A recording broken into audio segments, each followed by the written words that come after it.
disappointed in every one of you. I'm sorry, I don't mean to offend you. I'm disappointed in every one of you. I kiss you on the mouth. No, I'm not cool with that. I'm sorry. One more time. I'm disappointed in every one of you. I mean, I'm dealing with degenerate animals. I'm disappointed in every one of you. Disappointed in every one of you. All right, come on. Honestly, I can't do it no more. I'm disappointed in every one of you. Let me tell you why. It's gonna be all right, Nicky. Go ahead, shoot. You just killed a fucking man. What are you going to do about it? Yeah, because you got nothing. You don't got a thing. Yeah, because you got nothing. You got nothing. I want to get out of this rat hole. I want to get online. I need BDA boxing.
Testing 1, 2, 3. Welcome everybody to the Boxing Podcast, broadcasting to you live from the True North. This is your good friend, Mr. BDA, and alongside with me as always, my co-host, the one, the only King, Bucho. King, are you there? Yes, sir. Fantastic. Now, fellas, thank you for joining us. Special episode today. Right out of the microwave. That's the way we cook over here. It's a chef's best weapon, a microwave. We got ourselves a bit of a small film analysis / fantasy matchup coming at ya. Pacquiao versus Crawford. They're talking about it. Again, the rumors keep resurfacing. And I already have a couple of jiffaroos already back from last summer. So I said, you know what? Why not jump into this subject and see what happens? Pacquiao versus Crawford. Could it happen? Will it happen? We're going to revisit Crawford's fight versus Kell Brook, his last fight, where he did not look all that hot. So we're going to take a look at that one. But before we get to the fun, let's get the business out of the way, fellas. You know the drill. If you want to contribute to the show, you can do so via the Super Chat feature. You can also go down to the Patreon page or the BDA PayPal page and donate there. But the most important thing, of course, is that you continue to subscribe and hitting that thumbs up button, people. Hit the thumbs up button. Really helps us out. So go ahead and do that, please. And that's about it, man. Hey, listen, shout out to everybody in the chat room. The greatest boxer ever. Greatest name ever, by the way. Triple JJJ, 1 foot out the door. Chris K, Rich Kurek, Wesley M. Shout out to Wesley M. Iceman, 1 foot out the door. Don Ramon, Alone, 1 foot out the door, who donated, by the way, with the super chat, says supporting the show. Shout out to 1 foot out the door. Thank you for your contribution, man. Official Scorecard Boxing. Shout out to Official. Mr. Straight 50, Elias Tufexis, Lobito, aka Gonzalo, Matt, Kevin from Chicago. Let's keep this party rolling. Kevin from Chicago, Box, BOKS, Sparky Fisher, Boxing Virus, Straight G Turo, Carlos Mendoza, and many more to come, I'm sure. Thank you for joining us, fellas. We already have a full house here. We've got Gonzalo, Jimmy, the aforementioned Bucho, and we also have Stu. Gentlemen, thank you for joining us, man. Really appreciate it. Listen. Did you hear me answer the phone like a jackass? I thought it was a regular phone call. Hello? I was gonna say, a fucking idiot. I was gonna say, because usually we invite I try to invite people after once the show starts. But then lately I've been saying, you know what, I'm gonna invite everybody beforehand to see if they jump on. But then I forgot you're still new to the whole calling via Discord. Yeah, anyway, phone was that way. It was just a regular. I have it in the same regular phone. So yeah, if I sounded like a donkey, that's why. But anyways, I'm here on the first part of the show, man. The first time in a long time. So fire away, brother. All right, fantastic. Well, listen, Johnny Boy is asking in the chat room, is the fight set? Not yet, but they're talking about it again. By the way, I don't know if you guys saw, but I'm sharing the screen here with you. But the boxing scene changed their layout, a little bit more modern looking now. I don't like it. I like the old one, but it doesn't look bad. But I'm just saying it's gonna take a little bit of getting used to. But anyway, that says Aaron plans to explore Pacquiao Porter for Crawford's next fight. In the article, he says that he doesn't expect the Spence fight to happen, and he blames Spence for it. So he says they're still exploring the Porter fight or a Pacquiao fight. Now, the Pacquiao-Crawford fight, it's been talked about for a while. Pacquiao is 2 years older now, or is going to be 2 years older this summer since he fought an upset Keith Thurman. So we're just going to take a look at a couple of clips from Crawford's last performance against Kell Brook. Didn't look too hot. So does that give hope for Pacquiao, or does that take hope away from him? We're going to check that out. So I suggest, Bucho, we get right down to it? Yeah, I guess. All right. You fellas, well, Jimmy, I know maybe you can't see the screen yet. But I can put it on YouTube on the TV. That's what I'll do. All right. So I'm going to start it off right now. Hold on a second. Now, do you think this fight will happen? Do you think there'll be Heyman will try to stop it because Pacquiao never gave him that third fight, and somebody paid his tax bill? So I'm curious if they'll try to prevent that, because he said many times he was obligated for 3-fight deal with the PBC. Imagine if he didn't fucking do that. What's that? You tell me, man. I mean, there was a third fight in the contract then, right, for Pacquiao and the PBC? Yes, that was part of the thing. Obviously, they paid his taxes. You know, Bob just released him, said, "Yeah, I'm not paying," because that was the thing what was keeping him. That's why he fought in Australia, because he owed U.S. taxes. So somebody had to pay that tax bill, or at least part of it. And part of the deal was a 3-fight deal with the PBC. Now, the only thing we would get him out of it is if his lawyer could prove that there just wasn't any venues or nothing was happening over there, or you know what I mean, because as it stands now, Fox is running out. And did you see? I just want to mention this real quick, dude. That's no small thing that fucking Espinosa just signed Bellator. Oh, he did. Contract. I didn't know that. Yeah. They just announced it this weekend. So Showtime is in the MMA business now. Yep, they just signed a big contract to start now with a tournament, a welterweight tournament. Well, they're continuing the welterweight tournament that was already going. Yeah, so they signed Bellator. That's, I don't know, man. I'm sure they don't have that much money for combat sports. I'd be surprised if they signed as many boxing matches, if they sign it at all. Right. That's all. You know what I mean? Showtime fucked their self up when they were spending their decade budget on Floyd Mayweather to beat up Guerrero and Burr. And I was also told that they never got over the money they lost on Wilder. Furious over that, because that was supposed to come back on the Joshua thing. It wasn't even a loss. It was just that Wilder wouldn't budge off the money. He demanded that, and they wanted to work with him, and they were like, on the Brazil fight, I guess it was. Or the last fight that they showed on Showtime with Wilder, they paid a ton of money. See, this is the problem. This is what happens when you overpay sportsmen. It's hard to go back. When fighters are expecting $10 million, but they're only bringing 5 back, or I'm not saying that that's the case with all fighters, sort of thing. But I'm just saying some of these fighters, they're not bringing in what they're earning, and there's only so much you can continue as a business to do that. I mean, Bob Arum has made it clear about Crawford. Crawford is not bringing the dough back in. He wants big money to fight these guys, but it's a business at the end of the day. Exactly. And this is not a charity. And it shouldn't be. And that's a problem. No, but what I'm saying is, it's like, even when as an example, the Italian football, when they used to run Europe, they were paying ridiculous fees for half decent players, like fucking 40 million back then for Mendieta and players, and then they wonder why they run out of money and their league's gone to shit. I mean, you can't continue to pay athletes more money than what you're bringing it in, and then this is a problem with boxing. There needs to be because look, these fights are not going to do anything else. If you say to Deontay Wilder, you ain't getting 10 million, you're getting 5. What else is he going to do? Yeah. Where is he going to earn 5 million? Unsustainable That's business what model I'm saying. right So there. he's going to take it either way. These fighters will take pay cuts if they're forced to, and some of them might have to for these big fights to happen, because, like I said, it's a business, and TV companies are not in it to throw money at people. Mm-hmm. Absolutely, man. Absolutely. And with Crawford-Pacquiao, man, I mean, Crawford's been talking about how he wants. Supposedly, there's this mysterious Arab guy who can put up a lot of money for the side fee to hold the Pacquiao-Crawford fight. So, wait, listen, we'll see how much they offer Crawford, and if it's 10 mil and he still says no or something like that, or even if it's like, look, if it's 7-8 mil, he should take it. I don't know how much Crawford's done in the past. Of course, he should take it, bro. Because let's be real, Crawford is not. He's just not that guy where he's a superstar in America. Don't ask me why. If he was British, the man would be a multi-millionaire.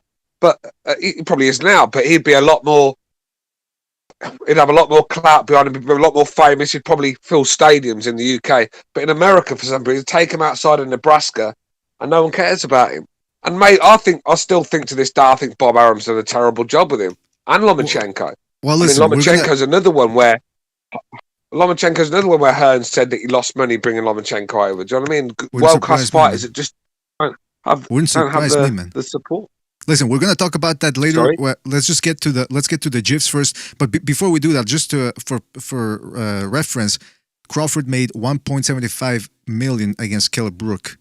So if they offer him 7 or 8 mil, 3.5, brother. 3.5 guaranteed. More than 1.7. It had to be more than 1.7. Yeah, he gets that. That's what Bob wanted him to take, bro. He asked if he would go down to 1.7 because no crowd, and Crawford said no. That's how the whole beef started. He wouldn't move off his guaranteed 3.5 million. Yeah, well, that's insane, man. I mean, he wants. I mean, hey, listen, if he wants more money out of it, he can get more money out of it. But anyway, look, we're going to be focusing on the boxing today. So without further ado, let's get started, fellas. On the Discord, can you see the screen that I'm sharing here? Yeah. Well, I know Jimmy probably can't see it, but Gonzalo, how about he'll watch it on his screen? Gonzalo, how about you? Can you see the screen? Gonzalo. I don't think he's there. Anyways. Oh, I can't. Sorry. Click on the stream. It says fuck, what the fuck does it say? BDA stream on your phone. BDA stream. I'm clicking on Oh, it says BDA boxing. Yeah, BDA boxing. There's another screen, like a icon, basically. Well, I could see it. Yeah. Anyway, I see that's. Yeah. Gonzalo, drop out and drop back in. You'll probably see it. It's Yeah, I think sometimes you got to do that. Okay. All right, thank you. What about on YouTube? How are people doing on YouTube? Look, Yep. this is, for Bob Arum, this is the only fight really that makes sense for him. It's probably the only fight that he can make with a PBC fight right now, because Pacquiao, I think, he probably calls his own shots with that. And like, I just what channel is it going to be on? You know, has anyone mentioned what channel is going to have this? Is it going to be? I can't see. They haven't even talked. ESPN, I believe. It'd be ESPN, wouldn't it? Of course it would. They haven't even made the fight yet. Pacquiao's going to want 15, 20 million. Crawford's going to want 10. I just don't see. Pacquiao's still a big name, but his numbers have gone down rapidly as well. Do you know what I mean? I think Pacquiao's fighting for money now. He's still good enough to beat the likes of Furman, but he's still fighting for money. And I think people are seeing through that. I mean, like I said, Pacquiao's not really stopped anyone since 2009, knocked him out, sort of thing. So, apart from Matisse, I don't know who doesn't knock him out. So, I think Pacquiao's lost his bit of spark. Crawford's never really had that spark. Or, you know, although I think Crawford's an exciting fighter now. When he fought Posto, I thought it was dreadful to watch. But I think Crawford's an exciting fighter. I just don't get why he's just not got the numbers. I mean, his pay-per-view numbers with Postal, I mean, it was probably the worst numbers I've seen. I don't think there's a fight that's that kind of. But Stu, actually, Stu, I just gotta say, in 2019, he actually had the #1 viewed boxing match he had the highest viewer numbers, 4.7 million on cable. I don't know how that even happened, but it was on ESPN. The last one. Just wanted to throw that out. Hey, Broner, before, but by the way, Gonzalo, can you see the screen here? The screen sharing? The thing is, though, Jimmy. Hold on. I want to. Okay, he's not answering. Go ahead, Stu. Go ahead. Yeah, forget the thing is, Jimmy, pay-per-view's a bit different. Yeah, pay-per-view's a bit different, bro. You know, at the end of the day, they're going to both demand big paychecks for that. I mean, when you're paying him 3 million Bob had to pay him, so Bob's had to go into 3.5 guaranteed. They're going to want something in return. It's going to be a pay-per-view fight, and can Pacquiao and Crawford draw those numbers? That's going to bring money in. I don't know. Even if they break even, I'm sure how they would word it. I'm sure how they would word it would be like Crawford would get his 3.5 guaranteed, and everything else would be back end. And Pacquiao, he's not under contract. He would have to negotiate something, probably $5 million guaranteed, and then everything would be off the back end. So it'd be totally, they'd get paid if they sold the pay-per-views. If that's the route they put it on pay-per-view. Now here's what we're gonna do, fellas. We're gonna look at the matchup itself about from Crawford, and then we'll get back to the discussion about the money and the Pacquiao fight, the potential Pacquiao fight, because again, it's just a rumor. So let's get. What's this video about then? If it's not about Pacquiao, what is it about? No, it is. We're gonna break down let's just assume the fight will take place. Oh, Does Pacquiao have any sort of chance of beating Terence Crawford? Right. Okay, and you're what? This is a fight analyst video, is it? It's a very short one because I just want to. We're gonna mainly look at Crawford's last fight against Kell Brook. Because remember, after the fight, a lot of people said Brook looked awful, blah blah blah, and there's a lot of truth to that. And by the way, I'm trying to look for that picture. I forgot to include it. The picture of Brook the weigh-in. I think Brook looked awful. I think Brook looked awful when Crawford stepped in the pocket and took the fight to Brook. I think when Crawford was trying to outbox Brook from range, he's getting out jabbed. But I think because Kell Brook's just got no inside game whatsoever, Terence is like a little pit bull in the pocket. He's throwing big shots, and Kell just couldn't cope with it and got caught with a big one. But I think Terence Crawford's a better fighter than he is a boxer. I mean, a lot of people give him say he's a very good boxer, and he is a good boxer, but I think he's a better fighter. I've seen him being outboxed a few times, especially out jabbed as well. It's just when he takes the fight to these guys, that's when he seems to snatch their souls from him because he can bang. Can't I agree with you. And he's as tough as they get. Yeah, I agree with you. I think his dog is his best attribute. Yeah, he's more of a puncher than an actual boxer. I mean, he did box against Postal, but one of the most boring performances. I know it was against a highly qualified. Yeah, that hurt him. Yeah. Yeah, it did video. That hurt him, bro. Hey, what do you guys think about? Because when we announced this show, there were some comments, basically implying that we are out of our minds for actually asking this question: can Pacquiao beat Terence Crawford? Is it out of the question? You don't have to make a prediction. Listen. Pacquiao's a live dog against anyone. I mean, look, why is it a stupid question? I mean, Pacquiao beat Keith Thurman. People were calling for Thurman to fight Crawford. So, I mean, look, it's just Crawford. He's in the prime of his career right now. He's looking very strong. It's a Pacquiao. Yeah. To beat Crawford, I think you're going to have to stop him. And I just don't think Pacquiao's got that power to do that. Agreed. And to put one more point on that, I don't, to be honest with you, I don't like the fight. The reason why, it's one of those fights where, in Crawford's situation, because he's going to be, if this thing goes off, close to 43, if not 43 years old, it's a lose-lose. Like, if you lose to you're not supposed to lose to a 43-year-old. So if you beat him, you were supposed to beat him. You're not going to get, half the people are going to rip you up because, you fought him when he was 43, not 30. You know what I mean? It's just like it's strictly for money if they do fight. It's just a fucking, that's all it is. Right, wasn't it the same thing with Thurman? Wasn't it the same thing with just about money at this point? Basically, I mean, Thurman is the champion. He's the young I think it was also with Thurman. I think it was also kind of a check. Remember, like we all had our question marks on Thurman, how he looked lately and shit. And it kind of answered it when he went in and lost against the 42-year-old. It showed that he wasn't the fighter that a lot of people were saying he was. You know what I mean? See, the thing is, Thurman was on the slide massively, where Crawford is looking better. You know, and every time I see him now, he's looking stronger. And look, I think getting away from that back foot, trying to be Floyd style, it was hurting a lot of fighters. And I think Crawford sort of like got away from that a little bit. The way he's starting to walk guys down and like Canelo does. You don't have to prance around on the back foot to look pretty. You can do it strolling forward. Look at Canelo's defense, still on the front foot. Yeah, he's still a world-class technician when it comes to defense. He's not very getting hit with these shots. He's seeing them. He's powering them. He's coming under them. And the Crawford could do that sort of thing as well. I think he's better when he's doing that fight. He's a better fighter than he is a boxer, without a shadow of a doubt. I mean, I think he's overrated as a boxer and maybe underrated a bit as a fighter. But that's why I still think Spence beats him, because Spence can also go get in a dog fight, and he's as strong as they come, and he's also got a bit of pop behind his shots. It's going to be a very good fight.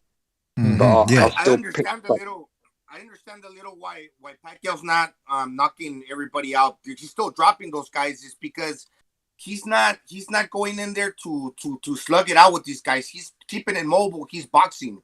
He's boxing for a small guy that got power, where he's not going to be a sitting target, right? So that's why, he's keeping it moving and he's boxing, but he's still landing with power. And he's all over the place, right? Fighting Pacquiao, it's like seeing, it's like like that guy in the movie Mark for Death, the Kingpin, the Jamaican guy. There's 2 Pacquiaos. Some people didn't say 3. Like Saddam Hussein, there's 2 of them. Yeah, that's A, right? The only thing, yeah, I reckon there's more than 2 Saddam Husseins. I reckon there's about 4 or 5 of them. and let's be honest, man, if he wasn't just such a world elite fighter, I mean, come on, he should be, honestly, and all kidding aside, fighting no heavier than 135 with his body size. I mean, look at him when he's in there against them. It's very like Hopkins, isn't it, Jimmy? B-Hop, where you just think the guy's just getting too old. That's all you ever say, but yeah, he keeps coming through, keeps making these young guys look amateurish at times. And that's what Pacquiao's a natural talent. So he's always going to be hang around with these guys and give a good account of himself. But just Terence Crawford right now, I just think is just a step too far, Manny. I think that could be the last fight of his career. Well, I tell you what, man, we're gonna. Yeah, go ahead, Mr. B. Because we got 2 phone calls, Bucho. Go ahead, and then we'll go to the phone calls. Well, no, let's go to the phone lines. I'll ask my question later. Okay. Don't forget it, man. Don't forget it. Let's go to 773. You're on the air. 773. What's on your mind? You guys remember that Joey Diaz rant talking about immigrant mentality? I don't. Who's Joey Diaz? A comedian who's on Joey. Oh, okay. I thought he was talking about a boxer. Okay, yeah. Joey, the fat cute. This better not be no fucking Zeke Harler fucking speech from Kev. Yeah, he's the I don't know. This is what he said. He said immigrant mentality. He was talking about Stipe Miocic, and he said he's got that immigrant mentality. His name isn't Steve. His name is Stipe. The same thing can be said about Andy Ruiz. When Andy Ruiz won the heavyweight title, what was he representing? He was representing Mexico. It was, the first Mexican heavyweight champion, Mexican this, Mexican that. He wasn't an American, he was a Mexican. And the same thing can be said about Anthony Joshua and Tyson Fury. Remember what Tyson Fury said? God, are you still going on? Honestly, listen. Go find yourself a life, please, bro. Find yourself a life. From England, isn't he? You are becoming. Wait a minute. Hold on. Let me reestablish some order here. Kevin, this show is about Pacquiao Crawford. Can you tie? I mean, are you going to be able to tie in what you're saying now? No one cares. You're a fucking Polish immigrant living in the States. Go back to Europe, Kev. Nobody wants you over there. Listen. You are a fucking clown of the highest order. Remember Tyson Fury? He said he would you're a racist. Kevin, you're a bigot. You're a nationalist. Kevin, trying to ruin our show, but it's not going to happen while I'm in town. While I'm around, not on my watch. Am I going to let a clown like you ruin our show? He was out marching for civil rights. Same with Tyson Fury. He was out marching too. He was doing the Traveler Lives Matter thing, marching out. Yeah, that doesn't sound like a proud Englishman if he's out there marching. I get for my. All right, Kevin. Either you talk about Pacquiao and Crawford, or we hang up, man. Seriously. Yeah, Kevin. Yeah, Kevin, it's getting boring, This man. is what I mean. This is what I mean, guys. You know, you give him a chance. You bring him back. We had this chat last week. I said to him, Kev, when you ring in and talk boxing, you're quite knowledgeable. But no, he had to bring it back to this topic.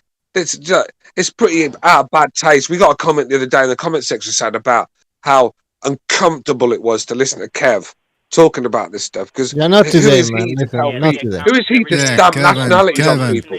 I know you want to party, man. Kevin, I know you want to party, but today we're talking about one specific thing here. It's not about Fury Crawford. It's not about nationality. It's patriotism, whatever, man. All right, Kevin? So I appreciate your phone calls and you calling in, but not today, all right, man? Not either. Not today, if you got something to say about Pacquiao or Crawford, go ahead and say it. If not, we got to move on, man. Yeah. I'm more English than Tyson Fury and Anthony Joshua. All right, hang up, man. This is getting boring. All right, take it easy, Kevin. Wow, you're a Slav. You're a Slav that can barely speak English properly. Hey, look, I got Slavic blood in me, man. You're from the Caucasus Mountains, boy. And let me tell you something now, right?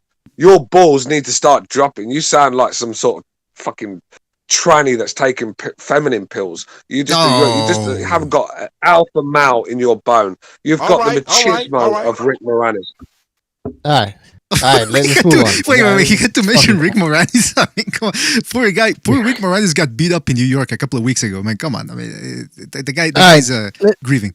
All right. And Kev will be getting beat up in Chicago soon. It's about time with that trap of his. Mr. BA, take control of the show, man. Okay, let's go to another phone call here. 917, you're on the air. 917, what's on your mind? Yo, what's happening, everybody? It's David. My David? What up, man? My David? How you doing, David? Yeah, what's up, yo? What's good, man? Hope you guys doing well. I hope. Yeah, hope for you too. It's a great topic. It's a great topic. I will say this. I'm actually picking Pacquiao over Crawford for the same reason I would pick Spence over Crawford, because I believe Crawford is low-key chinny, bro. I think, he low-key, I'm not going to say he don't have a chin, but he got dropped by that dude Mean Machine. And I think Pacquiao, he could sneak a little left hand in there and he could do the same thing to Crawford. On the other hand, I don't take Pacquiao. I don't think Pacquiao could be Spence. I think he has a shot against Crawford. Well, guys, what do you think about that? That David believes Pacquiao actually does stand a hot chance, a sexy chance to beat Terence Crawford. What do you fellas think? More than Spence, I guess so. You want to know why I agree? Because Spence is a little bit more well-schooled. Yes, he's slower than Terence Crawford, but Crawford, I do agree. I do think he's chinny, or gives the appearance of being chinny. And I'll tell you why. And David, you tell me why, if you disagree or agree. It's his defense. It's actually been getting a little bit worse with time. What do you think? Yeah, no, absolutely. I do see a few holes. Like I see when Crawford, when he slings wide, I feel like with a quick, very good fighter, you could get caught like that. He's been swinging wide on a lot of people, and no one's been able to capitalize on it. You ever see those wide hooks that he's throwing, Crawford? Yeah. Yes, you're right, Crawford. I've always been saying this, caller. Crawford throws very wide punches, and that's why Kell Brook was doing well with the straight punches early on. Problem is, when Terence Crawford steps inside and starts taking the fight to these kids, they soon find out what it's all about, and they don't want no part of it. He takes the soul from them, and that's the problem. And look what he did to Kell Brook, man. As soon as he stepped in and started letting his hands go, like, Kell Brook fell to pieces. This guy, he's got the dog in him, Terence Crawford. I just think he's too explosive, too young. And let's be real, this guy can box as well. This guy, Manny Pacquiao flies forward, he jumps in with his chin in the air, square on half the time. That's why Marquez knocked him clean out. And he's like a wasp. He's in and out, but he's jumping into shots, and he's a lot slower than he was. Look, this is all time great Pacquiao, but this is not the Pacquiao that was bashing at Margarito and Cotto. This is the Pacquiao that has been on the slide. All right, he got a good win against Thurman, but Thurman was on the fucking. He was ready to go anyway. I mean, he made fucking. Who was it he fought? Oh God, Who did he fight? The guy that Canelo knocked out. I forgot his name now. Wait, who are you talking about? Amir Khan. Who did Furman fight? Who Furman fought before Pacquiao, and he looked bad in that fight, didn't he? What was his name? Josecito Lopez. The Mexican, Josecito Lopez. Yeah. I mean, Furman made Lopez look like Carlos Monzon. You know what I mean? He was just he was on the slide anyway. So I don't think we can get too hyped with that win. Terence Crawford's just going to be too much. All right, David. Before we move on, because we got to move on, we haven't even started with the GIFs here. Who would you rather? So, would it be safe to say you would rather see Spence and Crawford fight than either of them fighting Pacquiao? Or I agree with what someone said earlier. I kind of don't want to see it, man. Like I want to see Spence versus Crawford. Mm-hmm. I would love to see Pacquiao versus Spence.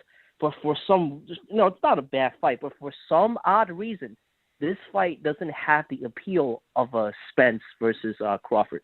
It's still, it'll be decent. I can't, I'm not gonna be mad over it.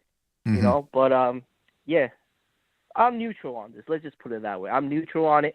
If it does happen, I believe. Do you think Pacquiao will come in as the underdog, or will he be like a slight favorite, or would it be pretty even? Nah, if Crawford's going to be a clear favourite in that. Yeah, I agree. I think he's going to be like come on, man. I think he's going to be like a 4-2.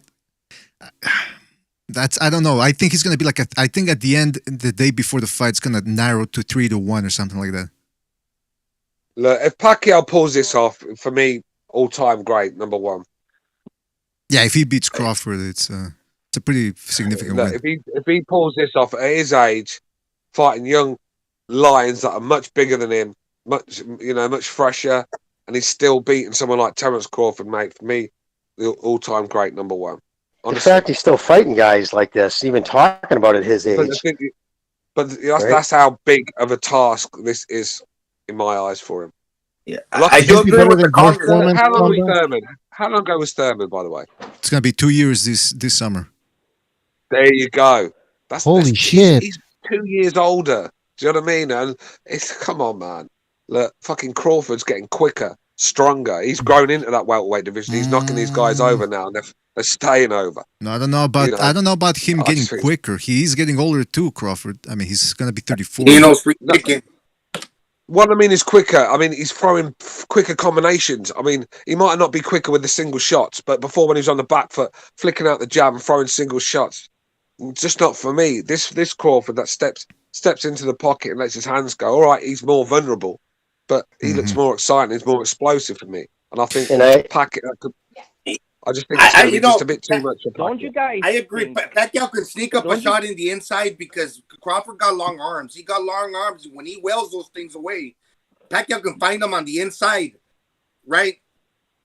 Yeah, you're right. You're right. Look, one more thing. Crawford is very versatile. He can adjust to a fighter that presents a certain style. But with Pacquiao, he himself, being very, he's here, he's there, he's everywhere. To adjust to him will leave openings in Crawford himself. Because I'm more versatile. Like I still remember you said that sometimes when fighters try to do too much, they leave themselves open. Yeah, that's right. Can adjust to a style that's like one way, but Pacquiao's everywhere. So to adjust to him, he's constantly gonna have to be readjusting, and he's gonna be opening he himself up. Right? Yeah, I think Crawford will fight southpaw in that. I think he'll fight southpaw to take the southpaw advantages away. That would be the smart thing to do. Yeah, I do believe Crawford is actually, he's actually better orthodox for me. But I think he'll fight southpaw against Pacquiao because it sort of takes away that southpaw stance away sort of thing, and it's a big advantage. It is. The lefties are hard guys to fight, man. I mean, it's just getting your feet right, and it's they're just not there. They're not there where an orthodox fight will be, and they're just difficult to get hold of, especially someone like Pacquiao. So I think he'll go southpaw, and I think he'll win the fight. And I agree with you. I think he's grown into welterweight big time. In the last few fights, you can see it. He's so much more comfortable at that weight. Yeah, exactly. He's a big dude. It's not just when you first add muscle, it takes a while to get used to it, and his body's gotten used to that size. Yeah, I don't know how he makes the weight. David, anything else before we move on? Yeah, final thought here. I believe, with the exception of Marquez, who knocked him out, I truly believe the way to beat Pacquiao is to manage distance. How Floyd Mayweather fought him, Pacquiao couldn't even touch him just because Floyd, with his long ass reach, just kept him at the right distance the entire fight.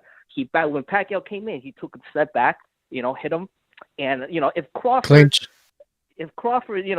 fights in a similar fashion, he doesn't let Pacquiao come in, doesn't let him utilize his strength whatsoever, I think he could beat him just like how Floyd beat him. You know what? Yeah, I understand what you're saying. Sorry, Crawford can't fight like Floyd though. Like that sort. Crawford's not as good at boxing as people think. Floyd Mayweather is a great boxer. I don't think Crawford is. Well, you know what it is. You know what it is too. He can do some of the things. I agree with David to a certain extent. I think he can do a couple of things that Mayweather did, but I agree with you in the sense that he doesn't have the defense. And don't forget, like Endgame is saying in the chat room, let's not forget Floyd grabbed him a whole lot throughout. Yeah, I was saying yeah. clinching, man. And Pacquiao wasn't throwing any shots either. Right, right. But I mean, come on. Well, you know what? Excessive clinching is illegal, anyways. Yeah. Now that we're setting up the table for this, and by the way, David, thank you for calling in, man. We'll catch you on the next one. Take it easy, man. Thanks for having me on. No problem. My David? Don't you talk like I wait to my David? We're going to move on now. Now we set the table. Let's go to this one real quick, all right? We're not going to spend 8 hours on the GIFs here, but let's just go through it, man. And because we're setting up the table now for Kell Brook, for Terence Crawford, and we're going to take a look at his last fight. Oh, and by the way, this is, let me share with you guys, this is how Brook looked the day before the fight, after the win. That's Kell Brook on the right. So he looks like a Bedouin. I can't see Kell Brook. I'm still seeing Terence. Why am I still seeing Terence? Has it froze or something? All right, hold on. Oh yeah. Sorry, but hold on. Let me. Yeah, he looks. Hold on. I'm gonna show it to you here. He looks like a Bedouin from Sudan or whatever. The desert there. Look at that. That was him the day before the fight. Fucking hell, man. I mean, was he in the movie Captain Phillips? He looks like he looks like he's been smoking crack all night. Holy shit! He looks like the pirate guy that gets killed in the end, right? In the movie Captain Phillips. I'm the captain now. Terence Crawford looks like he's feeling good. He's just at a nice steak and he's still making the weight sort of exactly. Look at Kell, man. Kell looks like he's sucked every bit of life he had in him. And look, I mean, he's aged about 10 years on just that count. This is off topic, but Kell Brook fucked up his career, man. But of course he did. One of the biggest disappointments, Joe. Honestly, this guy is one of the biggest disappointments in British boxing. And I told you guys before, one of the biggest problems in British boxing is cocaine. It's a plague. It's a plague in the UK. All the fighters are on it, and you wonder why they're getting knocked out all of a sudden. They're all on it, man. They're all on it, mate. They're fucking all on it. Trust me, I know enough fighters. Been in enough the boxing scene long enough to know most of these fighters, British fighters, they're all out partying, getting drunk, getting coked up, and they're not fighting. They're not living the life. Let me get to some comments here from people. Carlos Mendoza says Kell Brook, aka Bobby Sands. Polygyman says he looks like he's been hanging around McGregor. Jack Napier says he looks like he slept on a park bench for the night. Endgame says I feel super bad for Kell. Triple JJJ says crack broke. I mean, so people are talking about that the state in which Brook found himself before the fight. And you saw how fresh Crawford looked. Supposedly, this guy weighs 170 pounds when he's not training. And Crawford looks well fresh. He looks like he ate a burger before the weigh-in or something. I mean, yeah, I said that. Yeah, a steak, man. A steak. Yeah, you said steak. All right, so let's get to this, man. So Kell Brook, Terence Crawford. We all know his resume. He's got a couple of good wins dating back to 2013 or even before that. Ricky Burns, Gamboa at lightweight, Beltran at lightweight, Postal at 140, Jeff Horn at welterweight. Why did I put Horn unanimous decision? It was a TKO or knockout. His trainer is Brian McIntyre. He's a 3-division world titleist. Strengths, he's got his footwork, counter punching. He's got good power. I actually think he's a power puncher more than a boxer. He's got good switch hitting. He's got a lot of resolve, a lot of tenacity, and his variety of attack is very good. So let's take a look at what he did well against Kell Brook. He feinted which is what you expect a pound for pounder to do. Feint the guy. Combined with the switch heating and with the speed of his attack, it really did throw Brook off for a loop. Yeah, Kell Brook's inside game is atrocious.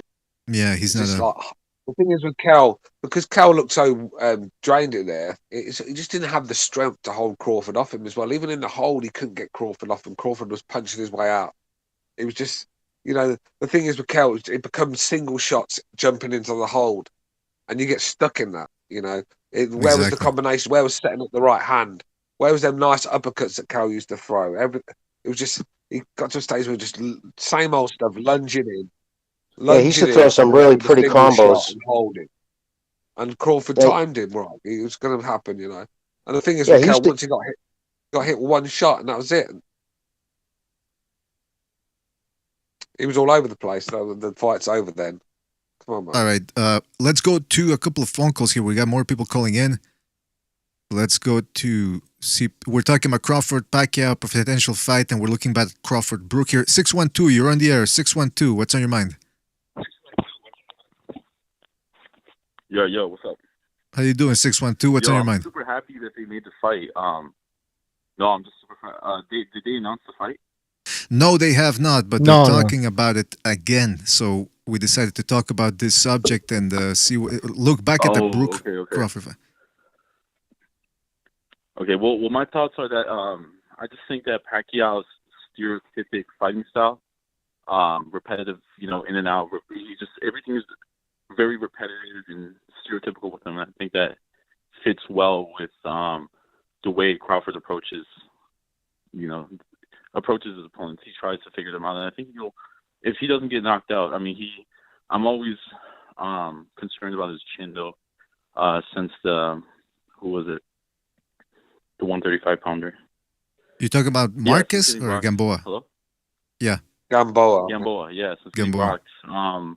Yeah, I've been concerned about his chin. I just feel like these bigger guys, they can really test his chin, and I'm not sure.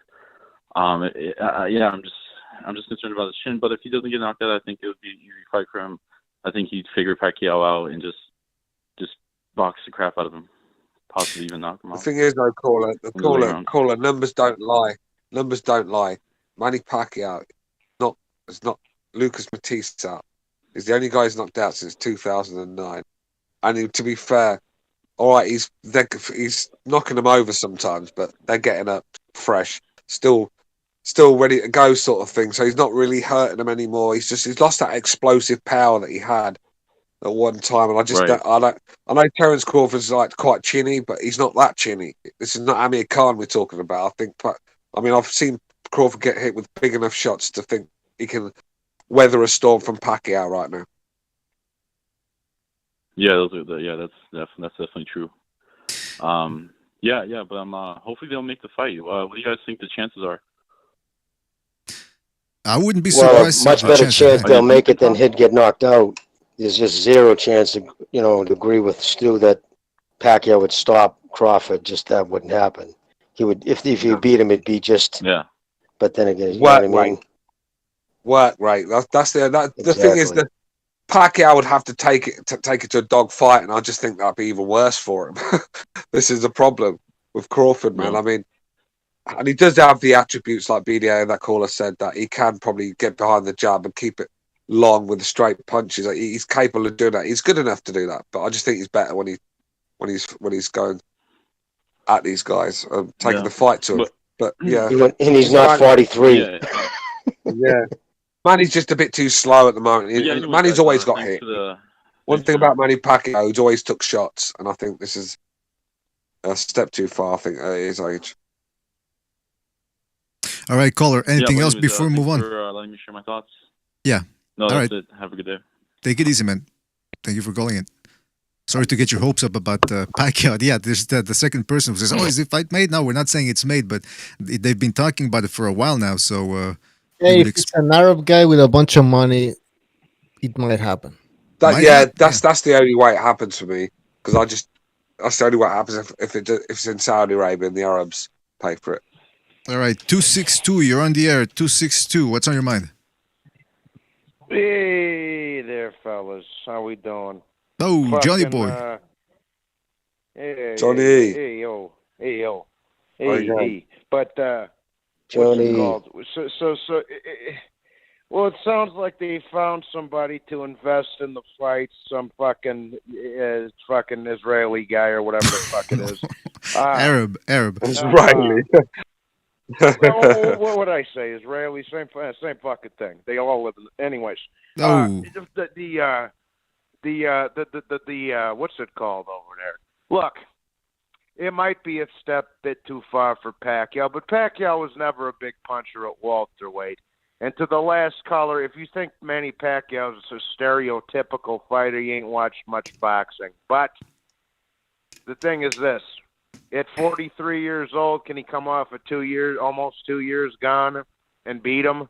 That's a pretty tall order, in my opinion. But, it is, Johnny. Yeah, I totally agree. Agreed. It's a tall order. Now, go ahead, Johnny. Do I think it's what's that? So go ahead. He says, go ahead. Oh, I'm sorry. Yeah, but it's the tall order to ask, but it is Pacquiao, so you can never fucking rule it out completely. But I hope we get it. So. Yeah, hopefully. Now, would you rather see Pacquiao take on somebody else and see Spence Crawford get it on, or would you be happy with a Pacquiao fighting Crawford? I wouldn't. Either which way, I'm fine. As long as these dudes quit fucking around and get one of the. It doesn't matter. That's the trifecta: Spence, Crawford, Manny. As long as one of them fucking fights Evans, I don't give a shit. I don't give a shit which one it is. I actually would have preferred Pacquiao and Spence because I actually think Pacquiao could still maybe beat Spence. I think Crawford's a little tougher style for him because fucking Spence is slow and has cement feet. Crawford's not like that. He's a lot more versatile. He's got more weapons in the toolbox, in my opinion. Yeah, I'd like to see Crawford fight Sean Porter if that was the case. I'm in the camp of people that believes that Crawford Porter would actually be a better fight for Crawford than anybody else against Porter. I think styles make fights, and I think he would actually be one of the first to stop, or he has a good chance of stopping Porter. But that's just me and a couple of other fellas. But the thing is, as well, we're also going to see Crawford taken to deep waters, and I've not really seen him been taken to deep waters right now. No one's really put it on Crawford, and he's never really had to dig deep. And I know with Sean Porter, that's one thing you have to do. You have to dig deep. Spence will tell you that. So that's true. That's what I'd like to see. So a bit of adversity come Crawford's way. He's just not. He's had it quite easy, isn't he? Yeah. Yeah, man. One more thing I want to say before I go. I will say this, though. Even at 43, Pacquiao's still by far the best fighter Crawford's ever fought. I'm sick of I'm not defending the dude no more. He's fucking 33 years old. He's getting to the point where he's going to be past his prime, too. It's time to go fucking fight somebody, for Christ's sake. Yeah, man. People forget that, man. Fight somebody for... Johnny's got a solid point. You guys have heard me. I argued about this with Precise on the show fucking 2 years ago.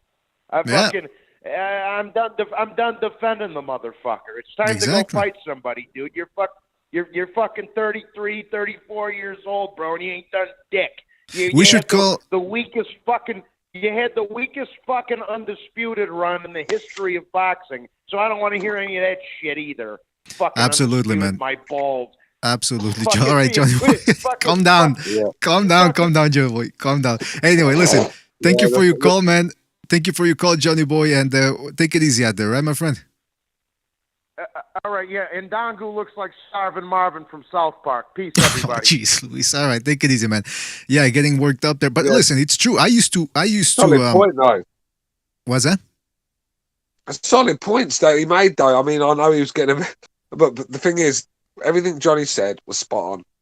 Even the most die-hard Crawford supporter cannot deny what Johnny said because Crawford hasn't really got that.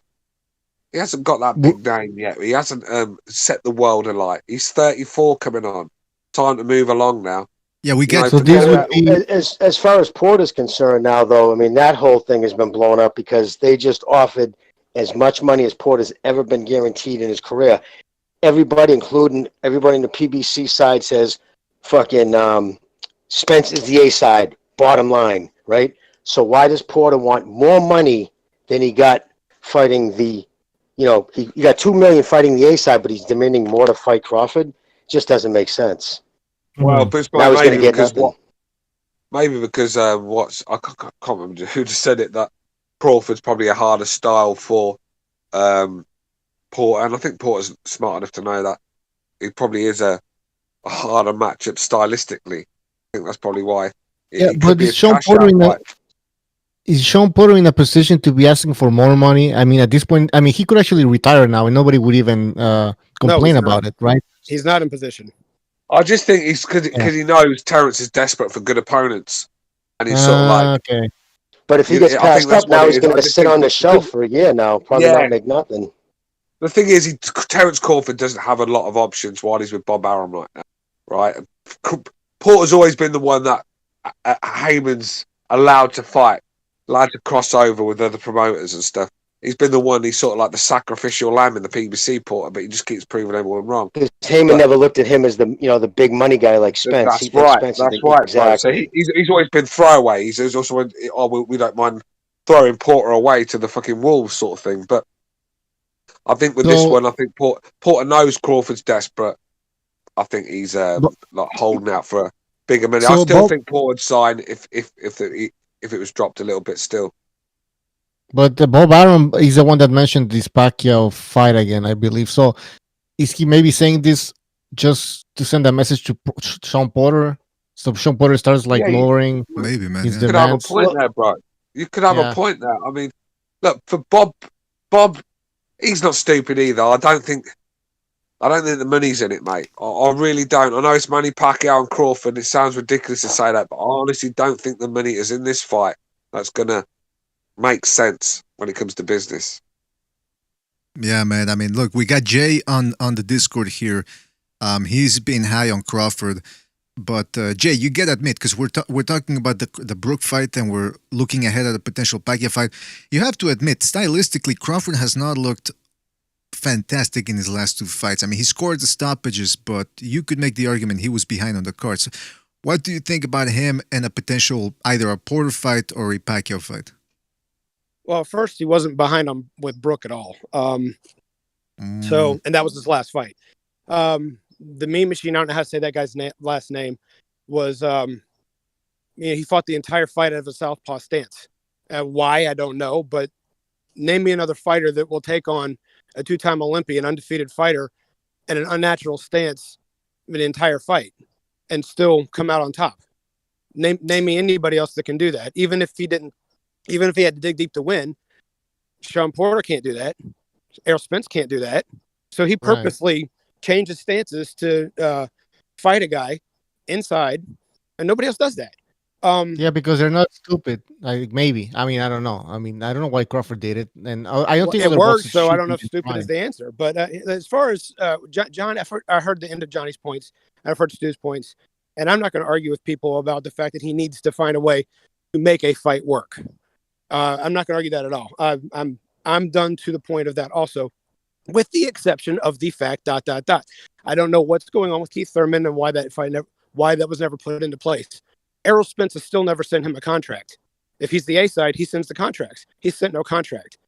On the other side, the number one contender prior to his fight with Errol Spence, Danny Garcia was his number one contender. Was sent a contract. It came back unsigned, or it was unanswered. Sean Porter's now holding out for more money, just like Jimmy said, than he's ever made in his career on a fight that everyone knows is going to generate the kind of money that he made with the Spence fight, mostly because of Spence. That was the reason why that fight made a lot of money. So what can he do? Everyone's talking about it's time for him to step up. If these opponents are outpricing themselves and not signing contracts, how the hell is he supposed to do anything about that? So, I don't know. He can't help that. Yeah, that if that's true, because I don't know. You know me. I take what you say, and I analyze it, and then I hear what other people have said on the show, and they say, well, it's actually Crawford that doesn't want to fight anybody. I forget exactly what the argument against him was. Carl Moretti went on record saying he sent out a contract for $3 million for Danny Garcia to fight him. Carl Moretti's a reputable guy. He's with Top Rank. He was with main events before that. He went on record, and Danny Garcia said he never saw the contract. However, Eddie Hearn and De La Hoya have both sent contracts towards PBC fighters, and the PBC fighters are saying they've never seen these contracts. So something's not stirring the Kool-Aid. Either Al Heyman's keeping these guys from seeing the contracts, or everybody's lying but the PBC. I find the second one a lot harder to believe. Right. Jimmy, you follow these things very closely, man. I mean, is what Jane say making sense? 100%, because too many credible people have echoed the $2 million offer. Like, it wasn't just like Crawford tweeted out, or say even Bob Arum tweeted, we were offering $2 million. It's been reported on, like Steve, and in fact, I think even Porter talked about it. I mean, it's even on one of the podcasts he was on or something. But yeah, no, he turned down $2 million. He wants more, like he just said, to fight than he earned fighting, the supposed A side. And I think a lot of it has to do with this too. Heyman, according to Bob Arum, Heyman said it's up to them. It's Sosa and Spence. It's all on them. I have no problem making these fights. And Spence, of course, said, "Oh, that's bullshit." But anyways. But the problem is now, he would have to open up the book. Say if they were to negotiate with Al Heyman, right? They couldn't even mention how much he made on the back end on, like, Spence Porter. If they even try to negotiate saying, okay, well, this is what we made on the pay-per-view, they would have to open up the books, and they haven't done that to anybody. They don't let the provider tweet it out. They don't let anybody. It's a state secret over there. Why is that? So they would have to let out the truth on how much, and I'm telling you right now, every one of them, and even Steve echoed that point the other day, too, that they have a magic calculator over the PBC. He doesn't believe the numbers they tweet out either. Well, now that's they use a interesting, reporter, right there. an in-house reporter, to say their numbers. How fucked up is that? That is a very fishy thing right there. Now, look, you both guys spoke your piece. I'm not saying you're lying. All I'm saying is I don't know for sure, because I'm going to take your word for it, because, I mean, you guys are well informed, better informed than I am. But it's always good to revise these facts and see what the other side says. But for the moment, you guys speaking a lot of sense. Now, on my end, all I can do is look at the footage. So let's go back to the PowerPoint here. And by the way, Jay, can you see the screen that I'm sharing here? Yes, I'm watching the screen. I don't have everybody's names up, so I don't know who else on the board. Okay. But you got a screen of Pacquiao and Crawford on a looks like a PowerPoint, right? Well, actually, nice segue, by the way. No problem. But by the way, now we've got Crawford jabbing Brook in the face. I don't know if you can see that one. Maybe refresh it or. No, I only see the PowerPoint. Oh, okay. It's because I fucked up. Sorry, I'm sharing the wrong screen. Give me 2 seconds. There we go. All right, now it should be fixed. Now you should be seeing. Yeah, it works. All right. So this is just real quick. Terence Crawford, a good jab with those orangutan arms of his, and look at how he parries the right hand afterwards. He's in the southpaw stance here, so he's got good parrying skills. He doesn't really move the head all that much sometimes, but all right. He can also throw that. Once he switched to southpaw, he was doing the good switching up there, throwing a throwaway shot there with the left, and then coming back with the right.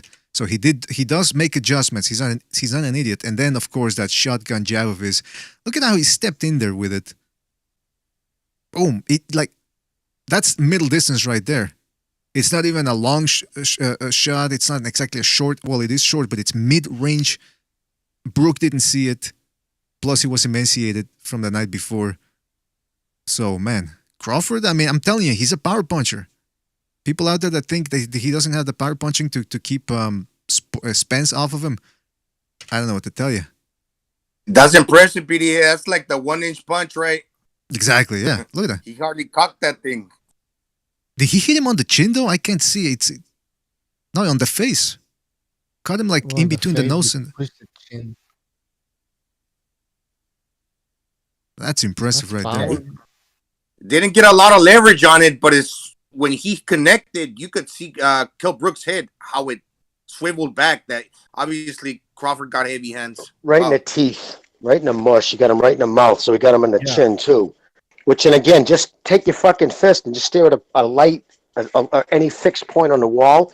Tap all around your head. And when you tap the point of your chin, you'll see your eyes vibrate. Goes out of focus. That's the button. That's the reason why they call it. And it doesn't, believe it or not, it doesn't take as much as people think to knock somebody off, you catch them just right. Yeah, man. Now, I've said The saying, before. when you hit them on the chin, they go. Like Exactly. anybody, Yeah. if you hit them on the chin, they go. That's the saying. Exactly. And now, Jay, what about Crawford's power? Because I've always said that if you compare his power to Spence, they're both power punches, but it's a different type of punching power. Like, what are you seeing here right now with his whipping shots? He's got in my opinion, the Chavez and Duran power. He wears you down. Whereas Spence, when he was coming up, looked explosive and could knock you out with either punch. Since he's gotten to the upper echelon level, their power seems the same kind of style. Who hits harder, I don't know. But they both wear you down now. And as it looks right now, Spence hasn't been able to wear too many people down since he's gotten to the top. And even though it's a lower caliber of fighters, Crawford still is wearing them down and wearing them out. Yeah, absolutely, man. It's a different type of punching power for sure. And I'd be very curious to see if Crawford could actually stop a guy like Garcia or Porter. By the way, before we continue, shout out to Chris K for his contribution. And he says, Dodd Crawford, good fighter, lame matchups. Oh, shout out to Chris K for his contribution. Everybody's got an opinion out there. All right, let's move on real quick. So he can also counter with a good little right hand. Now, we saw that in the Delorme fight where if you throw a jab at him, he'll actually slip to his left and counter with right hands. So against a Pacquiao, for example, that right hand would be real useful. He also has a good right hook. More of an overhand right there. But again, those whipping shots with those long-ass arms of his, they're like whips, man. I would hate to get hit with one of those. They look like they sting, man. You know, people overlook the fact he's actually got an inch reach, I do believe, on Spence. So when you say long-ass arms, you're not kidding. Spence is supposed to be the bigger man, taller and lankier, and by box rec measurements, he's actually got a longer reach than Errol Spence. Yeah, by an inch, I think, or something, right? Or more, I think. We'll one check or it two. Out. Jeez. Now, in terms of defense, there again, you see him slipping shots there, parrying shots and blocking them as well, using his legs to get away from Brook, keeping him off balance as Brook tries to come in. Here you see him slipping, and he didn't connect with that combination, but you can see the reaction time. It's very quick. So against Pacquiao, like the callers were saying before, if he fights Pacquiao off the back foot, he could potentially shock him with the speed of his counters and keep him at bay. Whether he can prevent Pacquiao from hitting him is another story. Here you see him slipping. Very good.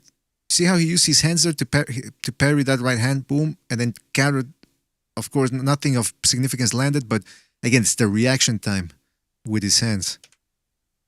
He can also do a little bit of shifting on the move as he's coming forward, and you see putting some pressure, taking a step back, keeping Brook off balance, hit him there with a jab, and then try to come back with a left. Now with the weaknesses, fighting as though he respects Kell Brook's power. Excuse me. Is Crawford fighting as though he respects Kell Brook's power? Doesn't seem like it. Oh, you think so? A little bit. I would say a know, little he bit. looks Yeah. a bit like against the Kaveluskas as well. He just doesn't respect these guys. But I remember when he fought Paul Stoll, it was a completely different fucking story. So I just wonder if he would fight like that against Pacquiao or something similar to that. Yeah, man, I'm curious, man. I'm curious to see how he would fight Pacquiao. Would he actually stay on the back foot and try to do what Mayweather did? Or would he, if he tries that and he starts getting outboxed, would he have to come forward? Will he come forward like he did against Kaveluskas and against Brook? And he was doing it too against Khan before Khan decided that his testicles were found in his hip or whatever. So, weaknesses. Yeah. We've heard me say this before about Bud. When it comes time for him, if he's not using his skills and they're not working against Manny, that dog in him's going to come out and he'll take the fight straight to him. That doesn't mean a win, but that's exactly what he'll do. If his natural talent isn't going to work, he'll resort to plan B, which will be how his mom raised him. Which kid on the block can beat up my son? I'll give you $10, and he'll go right to that if boxing doesn't work. I think so, man. I tend to agree with that. And by the way, before we continue, we got a phone call here. Let's go to 901. You're on the air. 901. What's on your mind? Hey, can y'all hear me good? Yeah, we can hear you fantastically, man. What's on your mind? Okay. Well, we're discussing Bud and Pacquiao. That's right. And another caller called in and said, well, you know, Bud is kind of chinning. That's why he kind of feels like he'll lose both of them fights. But, you know, Bud has a weird intangible. You know, maybe I'm not the only one that sees this, but whenever you hit Bud flush with a good punch, that's when he decides he whoops your ass. If you ever noticed it, like in every single fight, it's all it takes. He'll try to box you for as long as he can box you, but as soon as you hit him with a good punch, I mean, the Derry Jean fight, Postal, he just beat the hell out of Postal, but Derry Jean fight, Benavidez fight, and then the fight he was talking about that Kavaliauskas, which, you know, a lot of people don't give Kavaliauskas any credit. As soon as he got his ass whooped by Crawford, he went out and scored a knockout. You know, a lot of people don't know the guy can actually punch. But anyway, as soon as you hit Crawford flush with a good punch, that's when he decides to turn up the heat and go and whoop your ass. It's like he takes it personal. You know, he scraps the game plan. And if you listen to Bomac, even Bomac knows he kind of has his attitude like, look, Terence is just finna do whatever the hell he's finna do. I know I laid out a game plan, but, you know, it's over. Caller, did you hear earlier in the show? That's the point, Stu. That's the point we're all saying, that we feel his best attribute is his dog. Like a lot of people say he's a boxer. That's his, you know, number one thing. I think his number one thing is you get him angry, you get him in a fight. Like he's the dude. If all the fighters were out in the parking lot, he's the one I'm putting my money on. If there was a street fight, you know what I'm saying? Right. Now, here's my worry, though. And we're going to take a look at here's what I'm worried about for him, and we're going to take a look at that in the weaknesses here. Okay, when he starts getting hit, he puts on the pressure and takes these guys out.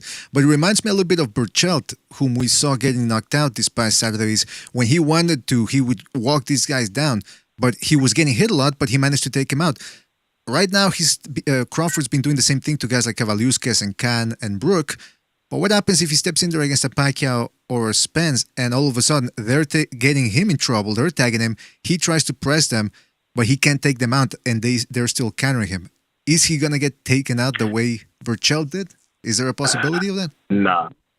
There's a possibility, you know, but Burchelt was already out on his feet when he caught that first real good left hook.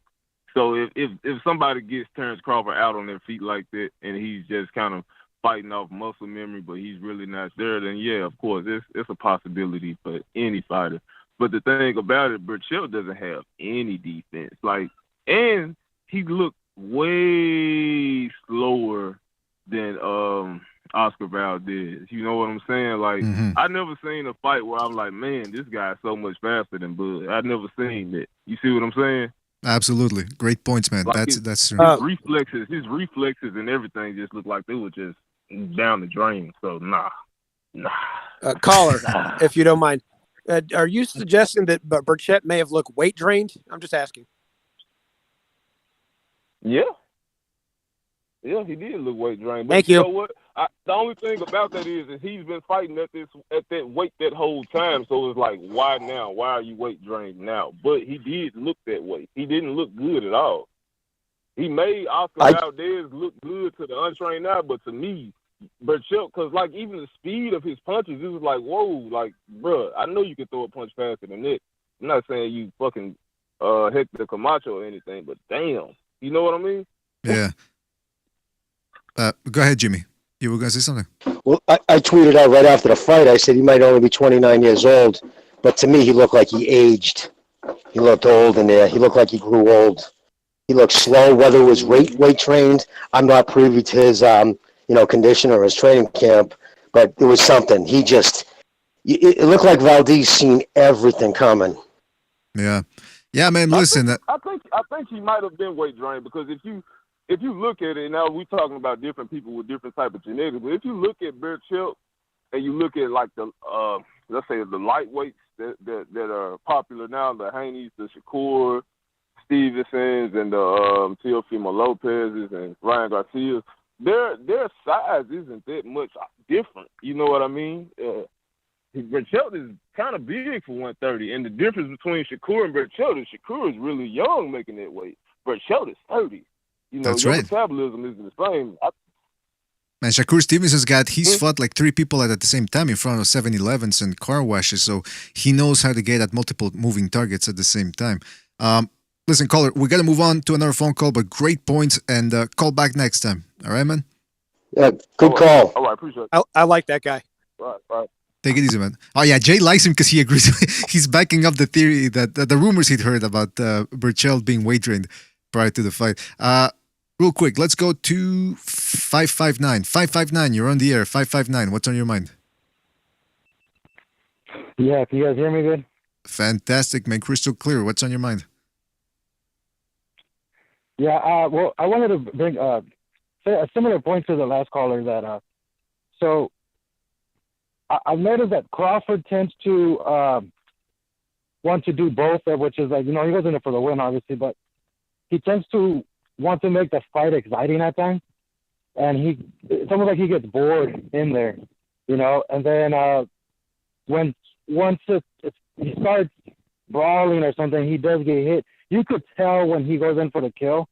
He doesn't like to do it too early, just to not make a fight last 1 or 2 rounds. But man, once he decides to go in for the kill, even if the other fighter isn't hurt, you could tell the difference in just the boxing skill. He goes in beating and wilding, which he normally doesn't really do throughout the fight because he tends to just kind of box on the outside because he has longer reach. But when he decides to finish a fight, dude, he's got to be one of the best finishers in all of boxing, obviously. But yeah, man.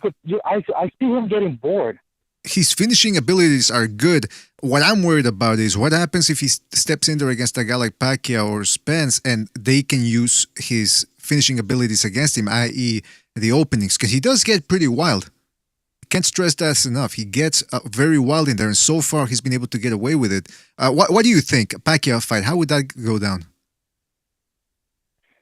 Okay, so lately all these mandatories or all these fights they've been getting him, I feel like he knows he's gonna win them. I don't think he takes them as serious. But if he notice in every fight that was for a championship or a unification, he doesn't do that. He looks absolutely spectacular. He looks like the pound for pound best fighter in the world. Mm-hmm.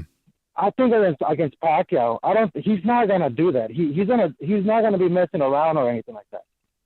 I think that's why. So with Spence, he tends to be kind of a weight bully, always fighting smaller fighters. I mean, he goes from Mikey to Sean Porter. Sean Porter I think should be at 140, but I mean, not that he can't make a run at 147, but I don't think that's his division. Mm-hmm. Same thing for Danny Garcia. Danny Garcia that's 147. He's no longer he has no fucking power over there.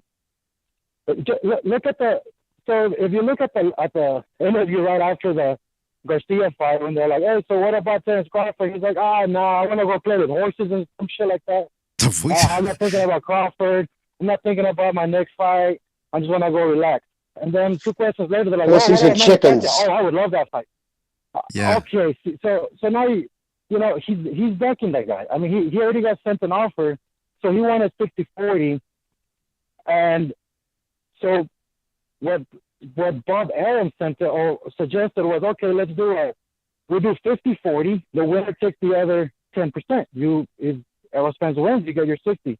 He's like, well, if we're gonna do that, then I want $5 million more guaranteed. Yeah, so no, the guy doesn't want, because he wouldn't have his reach advantage like he does against these other guys, right? That's a good point. Yeah. Against Sean Porter, when he was brawling, I thought he was losing those matches when they were brawling.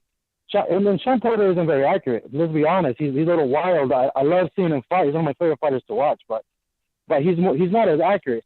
I think Crawford gets him in a brawl, and he won't be able to fight him from the outside because Crawford has the same or longer reach.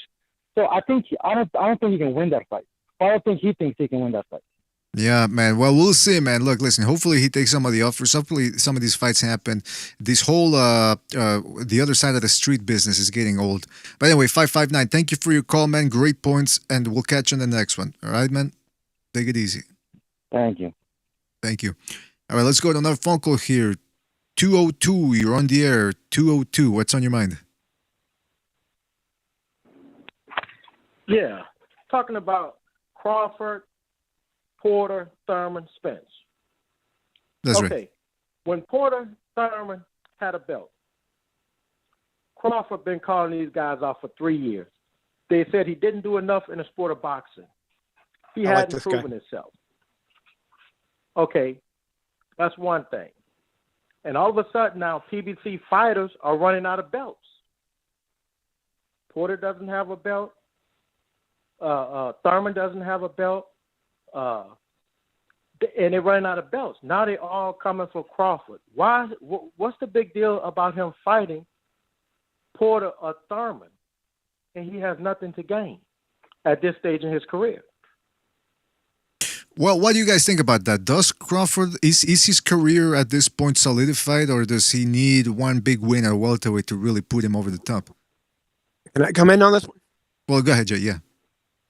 So I think his career is as set as Mikey Garcia's, Adrian Broner's, and the other multi-division guys that don't have that career-defining fellow top-notch champion under their belt. So I'll just do respect to Johnny. He and I get along on a lot of topics. He's saying that he had the worst 140-pound undisputed run ever. Danny Garcia didn't even unify it, and everybody that he fought was over the age of 30. Not a single one of them, like Kendall Holt. I mean, come on. Nate Campbell. Eric Morales, 37 years old, junior featherweight. But this is a guy who has supposedly had a better 140-pound reign than Terence Crawford. So the pot calling the kettle black is getting old, as we've been pointing out. Having said that, he's still a multi-division champion and an undisputed 100. So he's three-time world champion, 3 different weight classes, and undisputed 140 pounds. If he's not already Hall of Fame record, then neither is Mikey Garcia, neither are we, and the other guys that are multi-division champions that don't have that marquee name under their belt. Well, I agree there. I don't think Mikey Garcia. Mikey's not a pound for pounder. Yeah, I don't think Mikey nor Mikey Garcia will get in the Hall of Fame first or second ballot time around. I promise you, and I'm not arguing with that. But if he's going to go in there, then you have to say Terence Crawford's resume is good enough to get him in. Also, that's my main point. It's not who does and doesn't deserve. Right. If good enough for he's going in. That's for yeah, sure. but with the standards, with the standards of today's International Boxing Hall of Fame. Yeah, right, Bucho? Right. Fuck yeah, man. Caller. I love Gatti, but come on. Go ahead. Well, caller. the other standard is if you don't have the names there, people don't show up. If they don't show up, they close the Hall of Fame. It's still a business. Exactly. At the same time. That's why they did it. Yeah, that's why they did, and that's why now they narrowed down the window. Instead of 5 years after your retirement, that was a consideration there. Now it's 3, something like that. They just want to speed up the process, get more names in there. Yeah, it's 3. It's 3, and get them in faster I too. believe PBC is protecting Spence. Oh. That's their only welterweight champion. I believe they are protecting Spence. You can call back anytime. Program at this point. But why do you say that though? Because I'll be honest here, man. I've been honest. I've been telling you guys I don't follow the negotiations and that he says she says. So, caller, what gives you the impression that it is Porter's side? I mean Spence's side that is scared of Crawford. Since Spence's accident, since he had his accident, he beat Mikey Garcia, which I love Mikey Garcia. He's a dog. The man came up 2 weight divisions. Spence couldn't knock him out. Crawford knocks him out. Thurman, all the welterweights knock him out. Spence couldn't. He come back. He dogs out his last fighter. Okay. Okay. And to me, it just wasn't a big win. They know Spence is reeling off that car accident.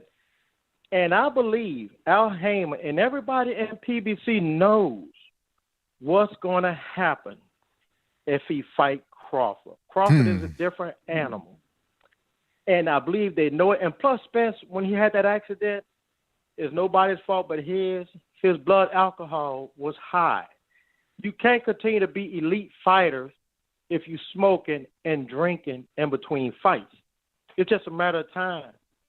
Well, let me. Catches up with you. That's a great point. Let me get Recognize in on this because he just came in here. Recognize, we're talking about a potential Crawford-Pacquiao fight, but we're talking about the peripheral fight, of course, the Spence fight.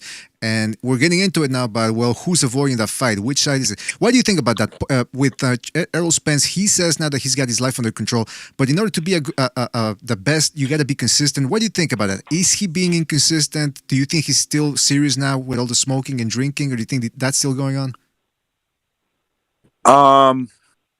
It's hard to say. I'm going to say that Earl Spence probably left that alone. I think that car accident might have like really woke him up. So I mean, it's hard to say. I'm gonna, if you're asking me to take a guess, I'm gonna say that he's leaving that alone. I still think that coming back from the accident, the year plus layoff that he didn't fight. Beat Garcia. Take the pandemic. You take the pandemic as well. I think he performed well against Danny Garcia. Did he knock Danny Garcia out? No, but then again, nobody has. Nobody's even come close to knocking him out. But I've seen him do some good work. In terms of the fight itself, Crawford, Spence, I think you could blame both of them. Look, and this is what I would say for Earl Spence or Terence Crawford. So if it was a big deal that they really, really wanted to fight each other that bad, then they both would have agreed a long time ago. Now, there's the 60-40. Spence wants 60%. Crawford, he wants to offer Crawford only 40%. Okay, look, I would say if Spence really wanted that fight, if Crawford said, why don't we just do 50-50? If Spence really, really wanted that fight, he would say, okay, let's do it 50-50 because I'm gonna knock you out. And the same thing for Terence Crawford. If Terence Crawford really, really, it was all about just fighting Spence, he would say, all right, I'll take your 40% and I'll knock you out or I'll beat you. And recognize, but didn't Spence kind of say that a little, bro? Honestly, when he showed up to literally in his backyard, he showed up to his fight. You know what I mean? Like to do, that was absolutely. He looked bad. Look, I'm not. And then Spence wouldn't even fucking say his name, dude. Instead, he talked about his chicken and horses. I like Earl Spence. He's one of my favorite fighters, especially when it comes to the whole PBC thing. I think he's one of my favorites. Him and Sean Porter. Right. Those are my two favorite fighters, or at least at welterweight. Because they put on exciting fights. Because Wilder's your favorite over there. Oh yeah, Wilder's my best. That's my guy right there. But when it comes to like that whole situation that you just brought up, I think Earl Spence looked bad, in my opinion. Now I don't think he was scared. Like people, he looked scared. No, he wasn't scared. You gotta look at his body language. He was not scared, but he looked like like instead of as a boxer, he should have took the boxer approach. Tell your people to get in contact with my people and I'll fight you. And if Terence Crawford is like, oh, you promise? Just tell him to his face. Yeah, I promise you that.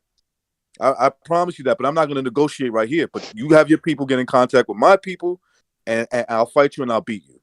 Instead, he got into the whole, I don't need you and you a lightweight and, all this nonsense. And recognize on top of that, he was actually told by the fucking, what's the dude? He's actually Heyman's right-hand man. He has his two twin sons always with him there.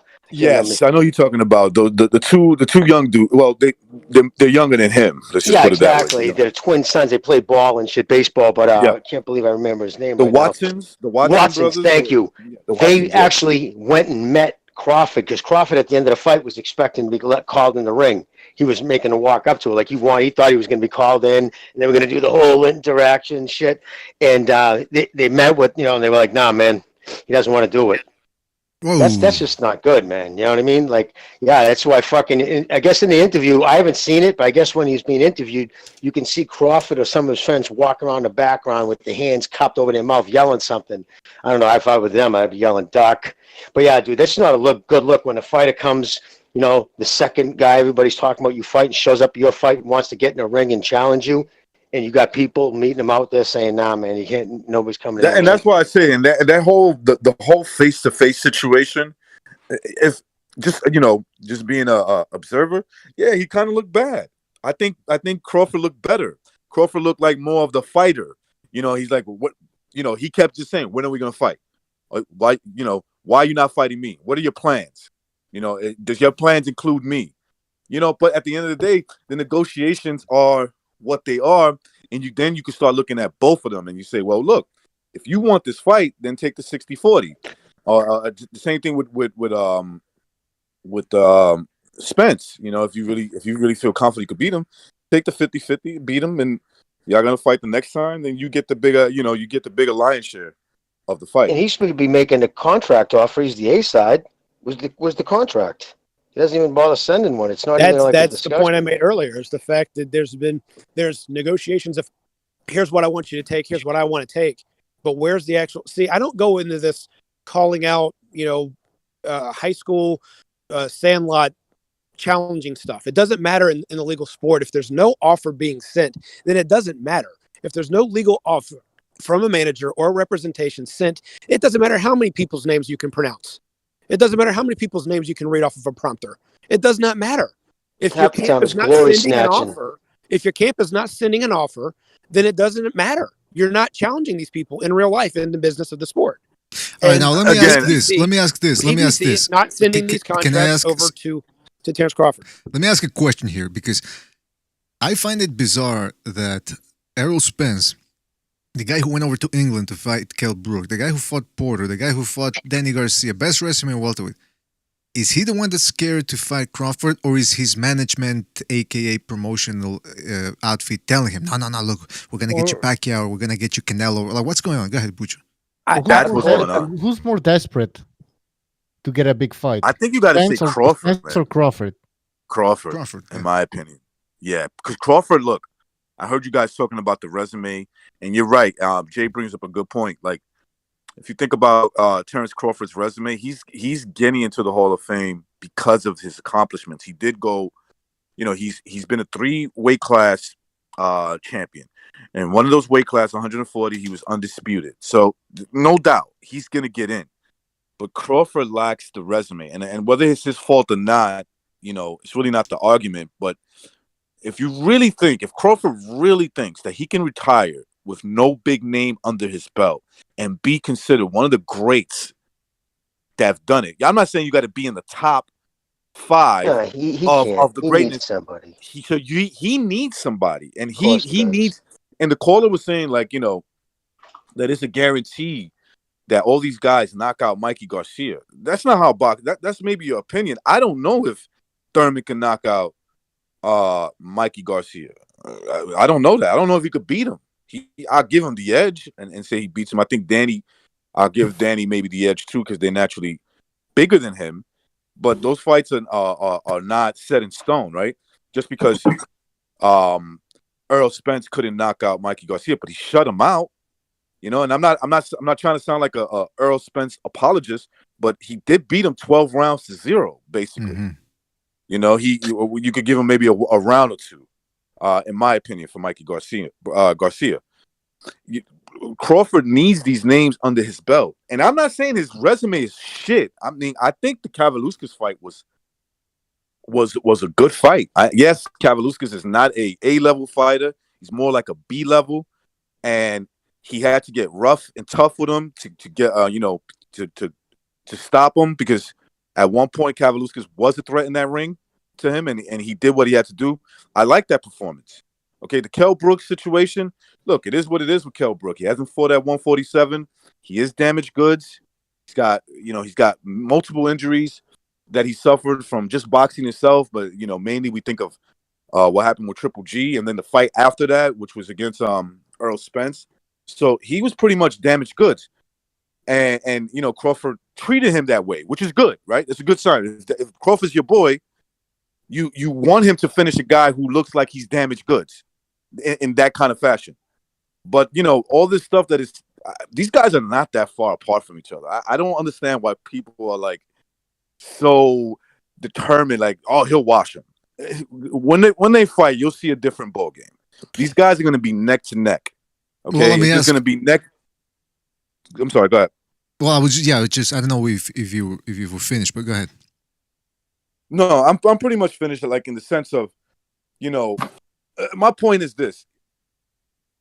I agree, Terence Crawford is a Hall of Famer if you just look at his accomplishments, but so is Gennaro Hernandez. You get what I'm saying? Mm-hmm, Gennaro Hernandez is a Hall of Famer. At what level is Crawford and Gennaro Hernandez are apart from each other? And what will separate them apart from each other is the resumes, right? But at this point, I'm not seeing that much of a difference between the two fighters. I'm just using him as an example. Okay, it's a I'm good just using him example. as an Yeah, example. it's a good Who example. came Yeah, so up that's with why. the Hall of Famer debate. What's the point of the Hall of Famer debate? Well, it's just because Well, I we're mean- talking. No, Well, because go somebody ahead. mentioned it. Not reckon. I don't know. Like who They're cares? saying he's a Hall of Famer who lacks a big name. I think is the Yeah. basic. And he's Oh, saying, that I was think yeah. he's That's saying the same. too, Yeah, we can. Bucho. If I remember correctly, BDA asked me about it to an extent. You may not have said exactly words Hall of Fame, but it was something that I interpret alluding to that.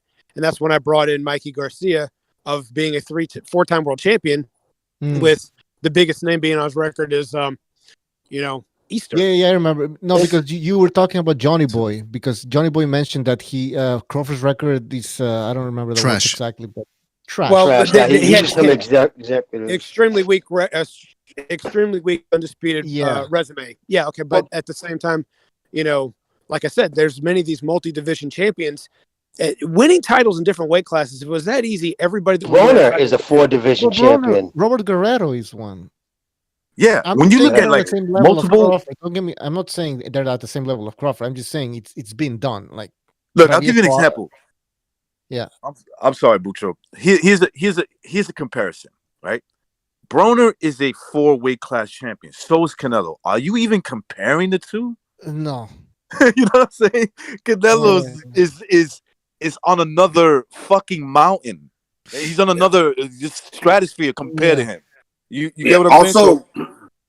Also, many Hall of Famers beat other Hall of Famers, and if in your generation you're not beating another guy that's considered as good as you, how can you go on to like other generations in the future and remember this guy is being better than the other one? Because if you get these two guys to go into the Hall of Fame, but they never fought each other, what would you say? Oh man, look, he's in the Hall of Fame. He's in the Hall of Fame, but they never fought each other. Even Golovkin, that a lot of people criticize his resume. When at the time where there was somebody to fight at 160, he fought Canelo.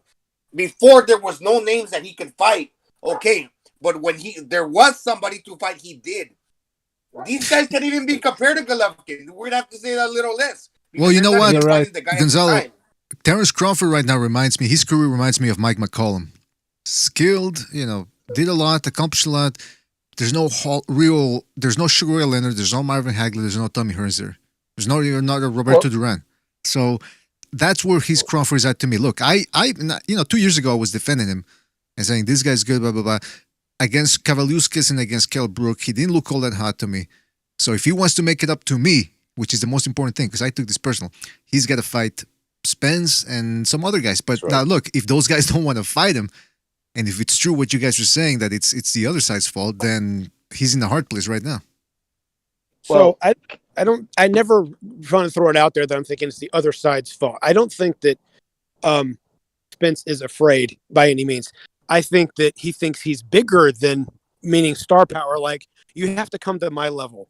I get to dictate what you do. Kind of like what Floyd was doing to Manny all this time, even though box office wise, there wasn't a big difference between them before Manny got knocked out by Marquez. Their box office draws were very similar, like hundreds of thousands of difference in between, not millions. Right, they yeah, were that's maybe 100 to 200,000. Well, that brings up a good question that I had for you, fellas, because you mentioned Manny Pacquiao versus Mayweather, and those guys kept stalling the fight, and the more they stalled, the more their numbers started to suffer. Now, that was at least Mayweather and Pacquiao, at least they could make some good numbers, decent numbers, even when they weren't fighting each other. This is Crawford and Spence. I mean, what other options do these guys have to make the big bucks? In BDA, I'd say it's already over marinated. I honestly think it would have made more money last year. It's already started. 100% right, Jimmy. You know what I mean? It's you already nailed starting it. to get that people. fight would have generated more before, I say 2019, had that fight happened, or if 2020 would have not had this this bullshit, that's what I call it, just fucking bullshit, happen. The I Chinese think that were sniffles.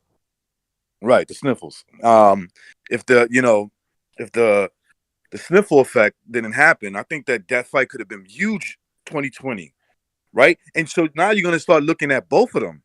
Look, what's Terence Crawford's age? 33, 34? I think he's around that age. 33. 33, okay? He's going to be Then you got 34 in Earl September. Spence. Earl Spence, 31-year-old man, okay? And believe it or not, those guys are old. Yes, today's technology is different, but those are old guys. They're not necessarily big men. We know that bigger men age different, right? It is what it is. You cannot compare Tyson Fury, Anthony Joshua to guys that fight at welterweight. Those guys age different, okay, because of their size. And that's what I think he's doing. He's aging them out. He's at 34. Right, so, he's at 31. He figures you watch the first fight. That fucking same thing with Golovkin when he fought Jacobs. You saw a chink in the armor. There was the first breakdown of his age. Then everybody all of a sudden wanted to fight him. You know what I mean? That type of situation. I think it's the same thing. I think fucking he wanted to talk about horses and chickens instead of mentioning the kid's name who was actually showed up to like get in a ring with you.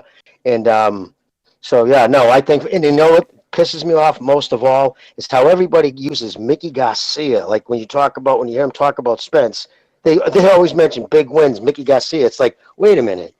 That's a big win for Mickey. It's a big win for him. Mickey Garcia was a career super featherweight.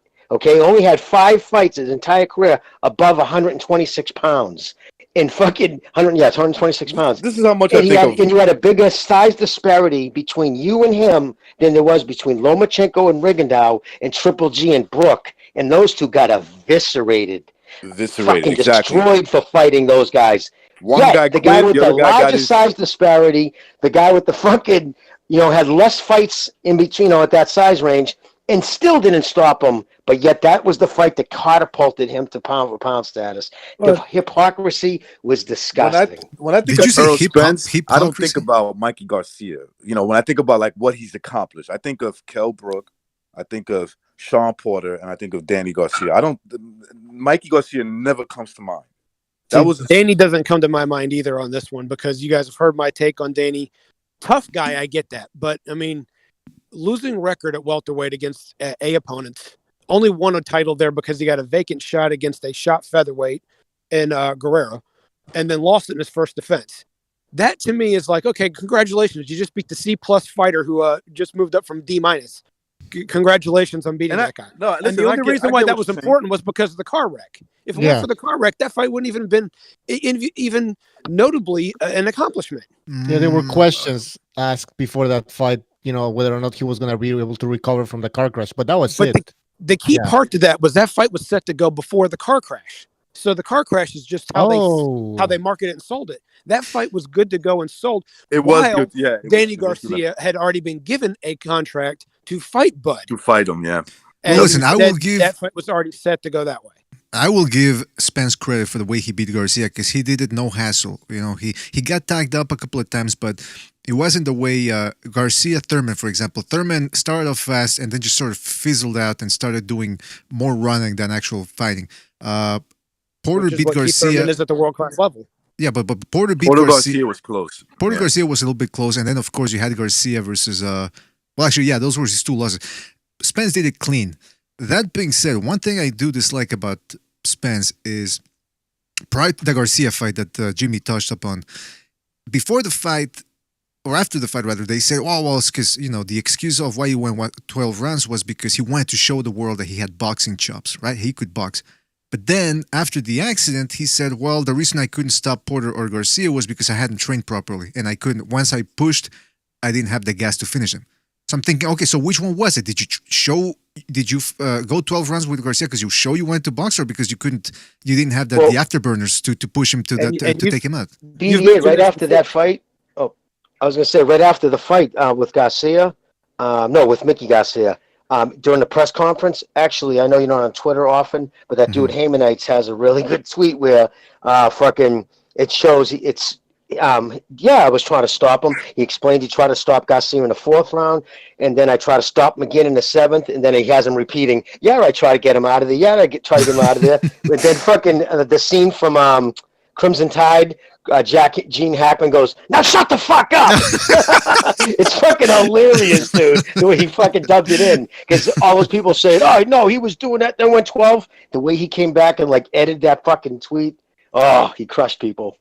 Yeah, it's just an ambivalent reply, very wishy-washy. I could have done this, I could have done that. Same like with the negotiations. Can't make up his mind. Remember what the Bible says. God don't like lukewarm people. Either you're hot or you're cold, or he's gonna, he's gonna vomit you. Which Amen passage from is the that? Revelations, Gonzalo. Amen from the Revelations. Yeah, which You're passage is lukewarm, that? God will vomit you out of his mouth. That's what the Bible says, right? I gotta look that Yeah, passage up. in early Revelations, they're going down the 12 churches, and one of them was and I don't know the Bible verbatim to say which one it was, but one of them was being accused of being a lukewarm in their practices, and that is like they're basically like the churches today. If we'll accept everybody's whatever makes you happy, and that's what they Sounds like my father. Sounds like my father yelling at me, man. Cold or hot, cold or hot, cold or hot. Hey, recognize. I feel like I haven't talked to you in hours. One more thing: if you're cold, you can be bad, but if you're hot, you can be like good, or vice versa. You can. That's what my be father. good or Hey, bad, Gonzalo, that's what my father used to tell me. He said, "Don't be lukewarm with me. Tell the truth. Pick No such thing as a halfway crook. Yeah, that's right. If you're gonna be evil 100%. If you're gonna be good, be good. That's how God sees it. But being in the middle is worse. Well, let me ask you, Gonzalo, and you guys, right? Now think about it. Like, take it in the totality, like the whole thing in. Take it in. Which fighter of the two, right? Say you just look at them together.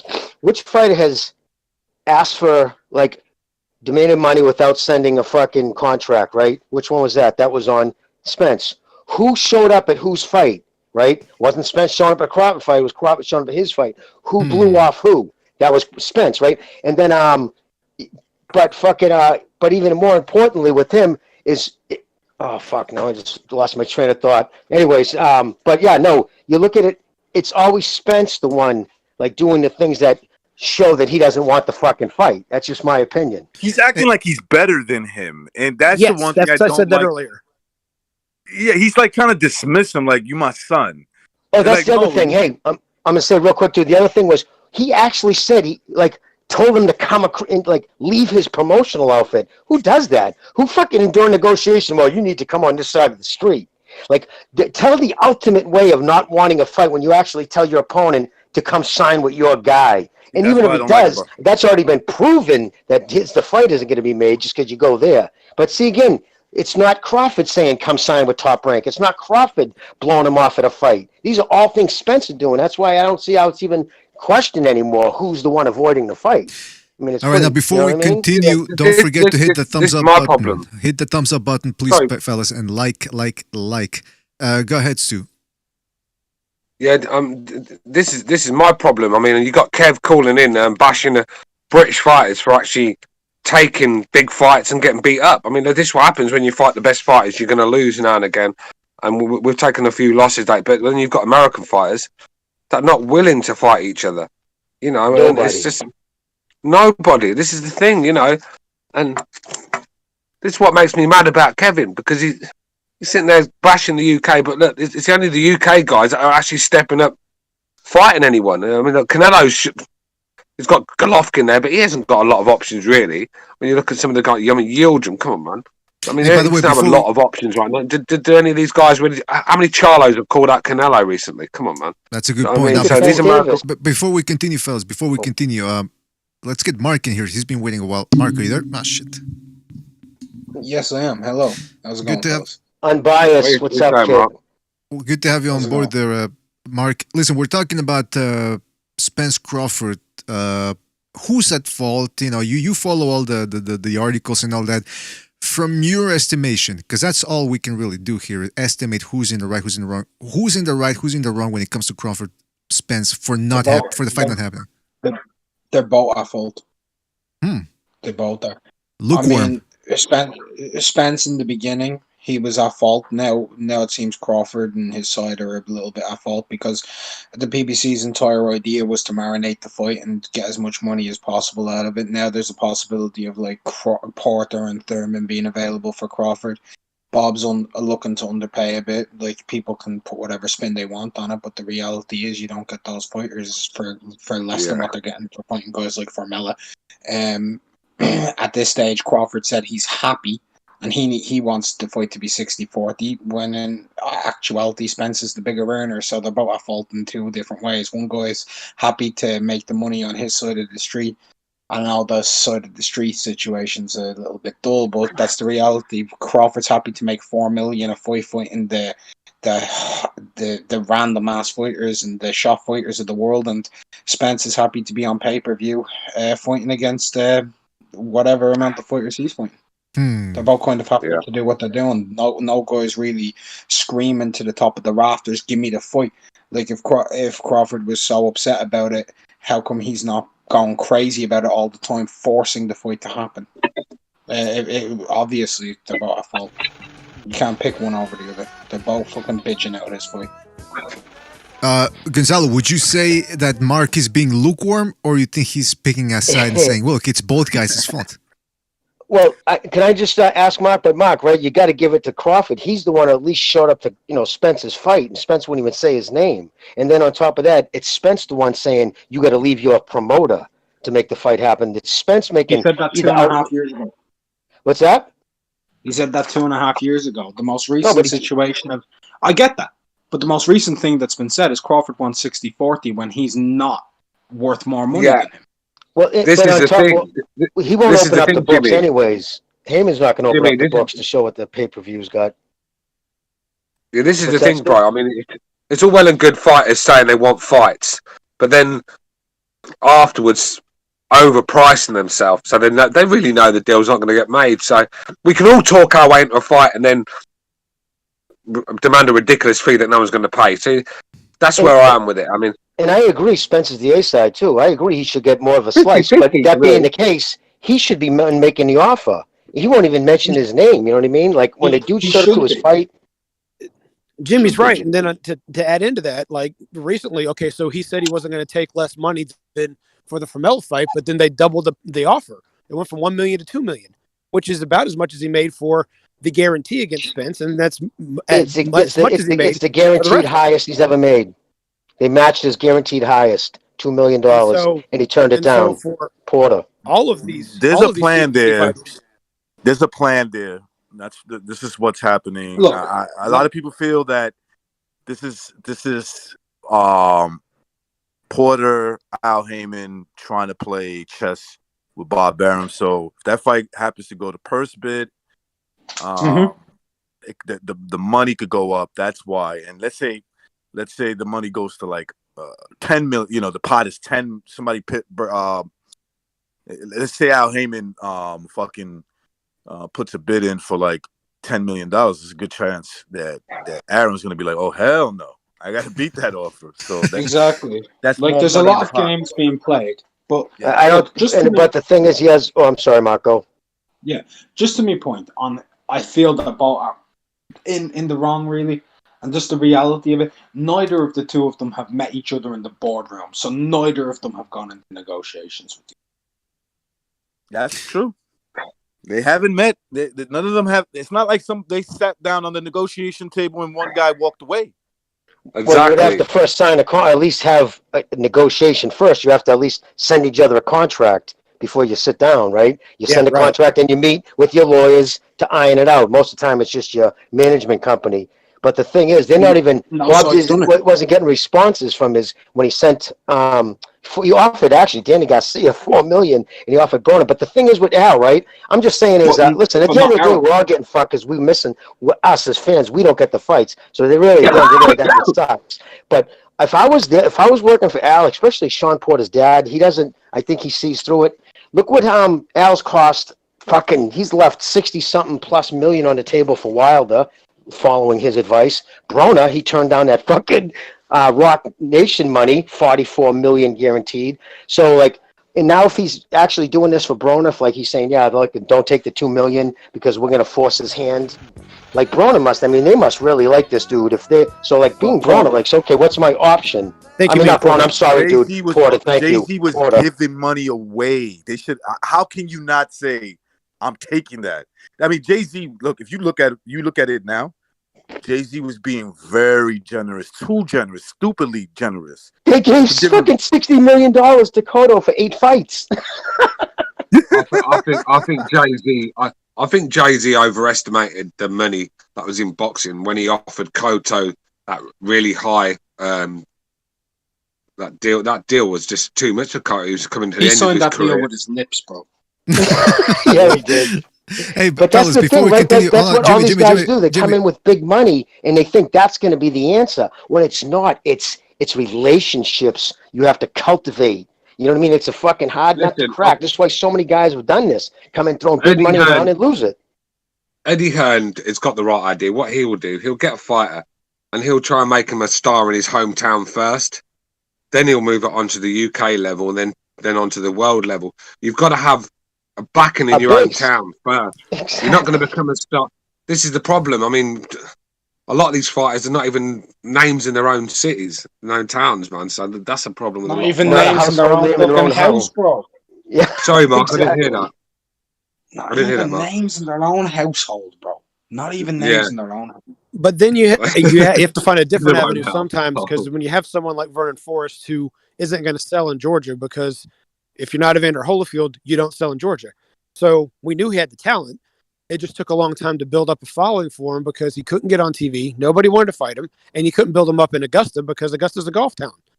So You see, this is the as good thing, as though, bro. as right as Stu is on this in most areas, like Vinny Pazienza, you could build him up through New England because there was a big boxing following back in that day. But some fighters, you have to find a different avenue. They got to put them on undercards, on just for starters on USA Tuesday Night Fights and stuff like that, and hopefully that'll light the match. Yeah, that's a But good for point. time man. immemorial, like what Hold on, Stu said- fellas, can I just say something real quick? Shout out to Jason Bornsky for his contribution with the super chat. He says Crawford gives Spence nightmares. That is the main reason the fight hasn't happened. All right, shout out to Jason Bourne. Yeah, I'm hearing two sides here, so I'm interested to get back to that because it's two different views from this. Texas Bulldog Boxing. Shout out to Texas Bulldog, says Spence, more belts, more pay-per-view, more tickets, and better competition. All right. Shout out to Texas Bulldog coming in with 3 good points there. Go ahead, Jimmy. What were you going to say? I was going to say, we can't say the pay-per-views. Nobody knows what those numbers are. But look at, there's a formula they use that Carpenter uses there. And he says, I use my formula. Basically, the formula is the same. You talk to your connections involved in the fucking cable industry, and they tell you what the initial sellings were, and then you try to average it out. Now, Bob Arum, I guarantee, is a lot more connected than Mike Carpenter. And Bob Arum, for instance, the Danny Garcia Spence fight, Bob heard it was sold 125,000 less. Now, here's the thing. Why, for the first time ever, has Showtime suddenly stopped they would be the first one 2 or 3 days after the fight. They would tweet out, this is the numbers we did for the pay-per-view. Now they've gone dark. In no reporters, they don't give any numbers out. Fox has actually sent out a flyer saying we will not be doing it. Why is that? Why are they hiding the pay-per-view numbers? And the only person saying the numbers that the whole boxing world just keeps repeating verbatim is an in-house reporter for the PBC. You know what I mean? It's just right. Yeah, that's blows my bizarre. mind. People think it is fact. I don't trust the in-house source, and I definitely don't. And it works both ways. I do not trust the opposition's report. I need proof, right? So, in other words, obviously, I'm not going to believe Carpenter.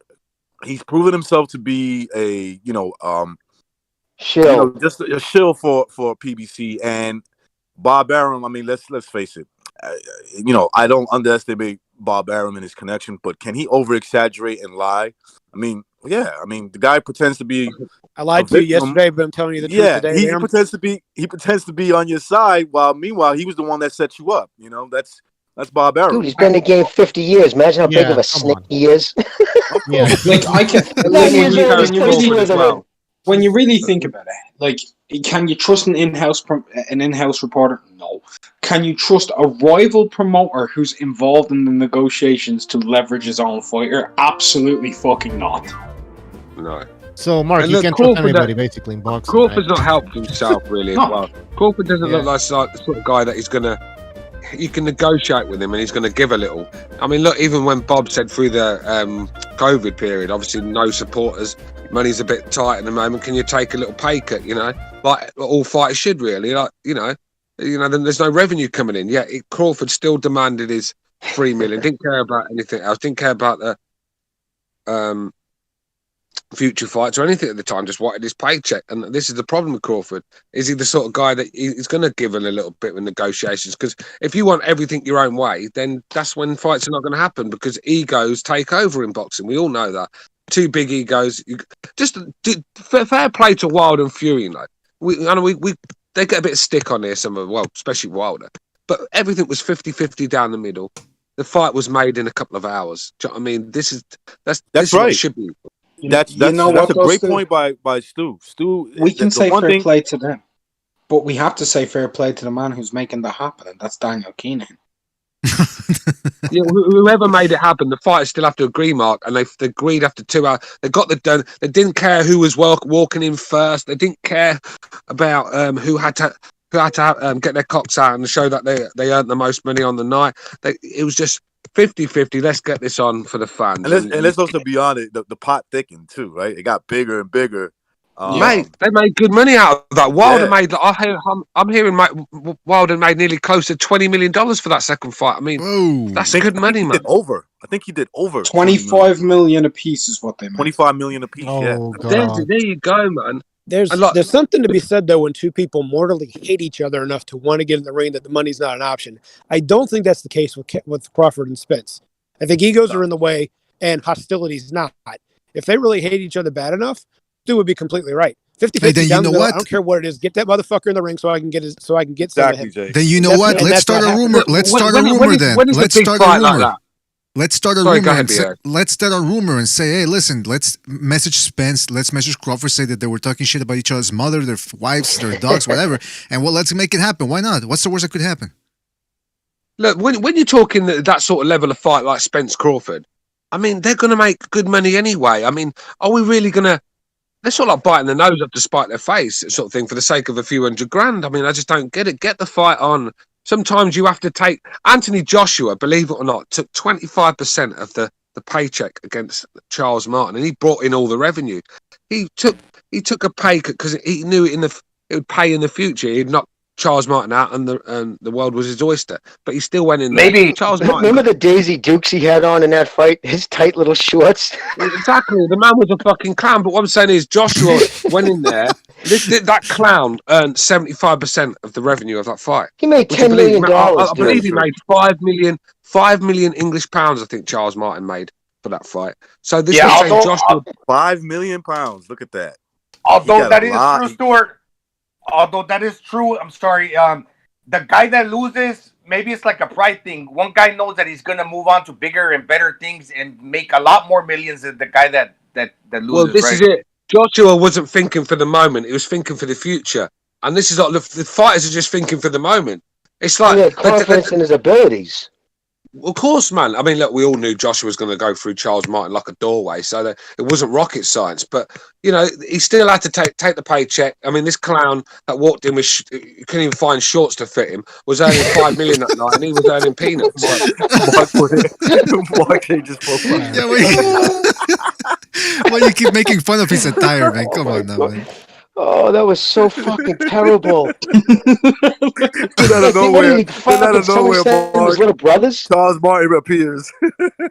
Oh, that was so bad. He had come in with this fucking huge ass crown, but he couldn't find a pair of trunks that fit him. Fucking donkey. Hey, give Charles Martin some confidence credit, right? He came in there like a king. I mean, that's true. He left like a jester. I got that. Oh, for sure, I got that. Yeah, I mean, you got to give him up for those confidence points. Like a god. Oh yeah, You guys remember that fight like Jesus with like a loincloth. And hey, listen, to piggyback off what something Mark said earlier, true. Yes, absolutely. You're not going to take obviously Bob's word, because he's got the opposite reason to fucking give numbers low, right? But that's why I went around and checked like Ron Katz. He's been in the boxing fucking industry for Christ since the early 70s. Completely neutral. He's not, you know what I mean? And he put out what he heard, and they weren't as low as Bob's, but they were like 75,000 less than what fucking Cop. And again, Cop, you're just punching his name, and there he is with a big smile inside the PBC. That's the first thing that comes up. It's like, that's the guy, not the provider, not the cable company, the fucking your in-house reporter. That's who it's just crazy. Look, when from what I know, I'm sorry, go ahead, Mark. Danny and Spence, from asking around and going to different people with different connections, did between 155 and 170. It didn't do 225. It didn't do 125. did about 155 to 170. Even That's with what I that, heard too, Mark. during a pandemic, Yeah, same here. even with that, during a pandemic, you need to think. Let's That's say they good did numbers. 155, right? They only did 155 with Danny. Postal and Crawford did 50,000. Amir Yeah. Khan and Crawford did 120 combined. They're on a parallel to one paper in a pandemic. So you're saying a good point. even though the shitty numbers, there were shitty numbers on both sides, the fact that Crawford's numbers are that much shittier means there is a big gap between their numbers. Yeah, there's still a big Look at Manny Pacquiao. Manny Pacquiao is the pound for pound king. Back in the day, and this was before the pandemic, right? This happened. Their fight was in early 2019. Pac versus Adrian Broner. You know, the reason why we say that was still good numbers because we're comparing it to today's competition. Pay-per-view is not the only option today to watch these fights. There's only, like, honestly, I haven't paid for many pay-per-view fights unless it has something to do with Pacquiao. And you see, the reason why I bought Spence Porter, I knew it was going to be a banger. I knew that. I didn't listen to like the Spence fanboys. Oh, he's gonna knock him out quick. I'm like, get the fuck out of here. No way.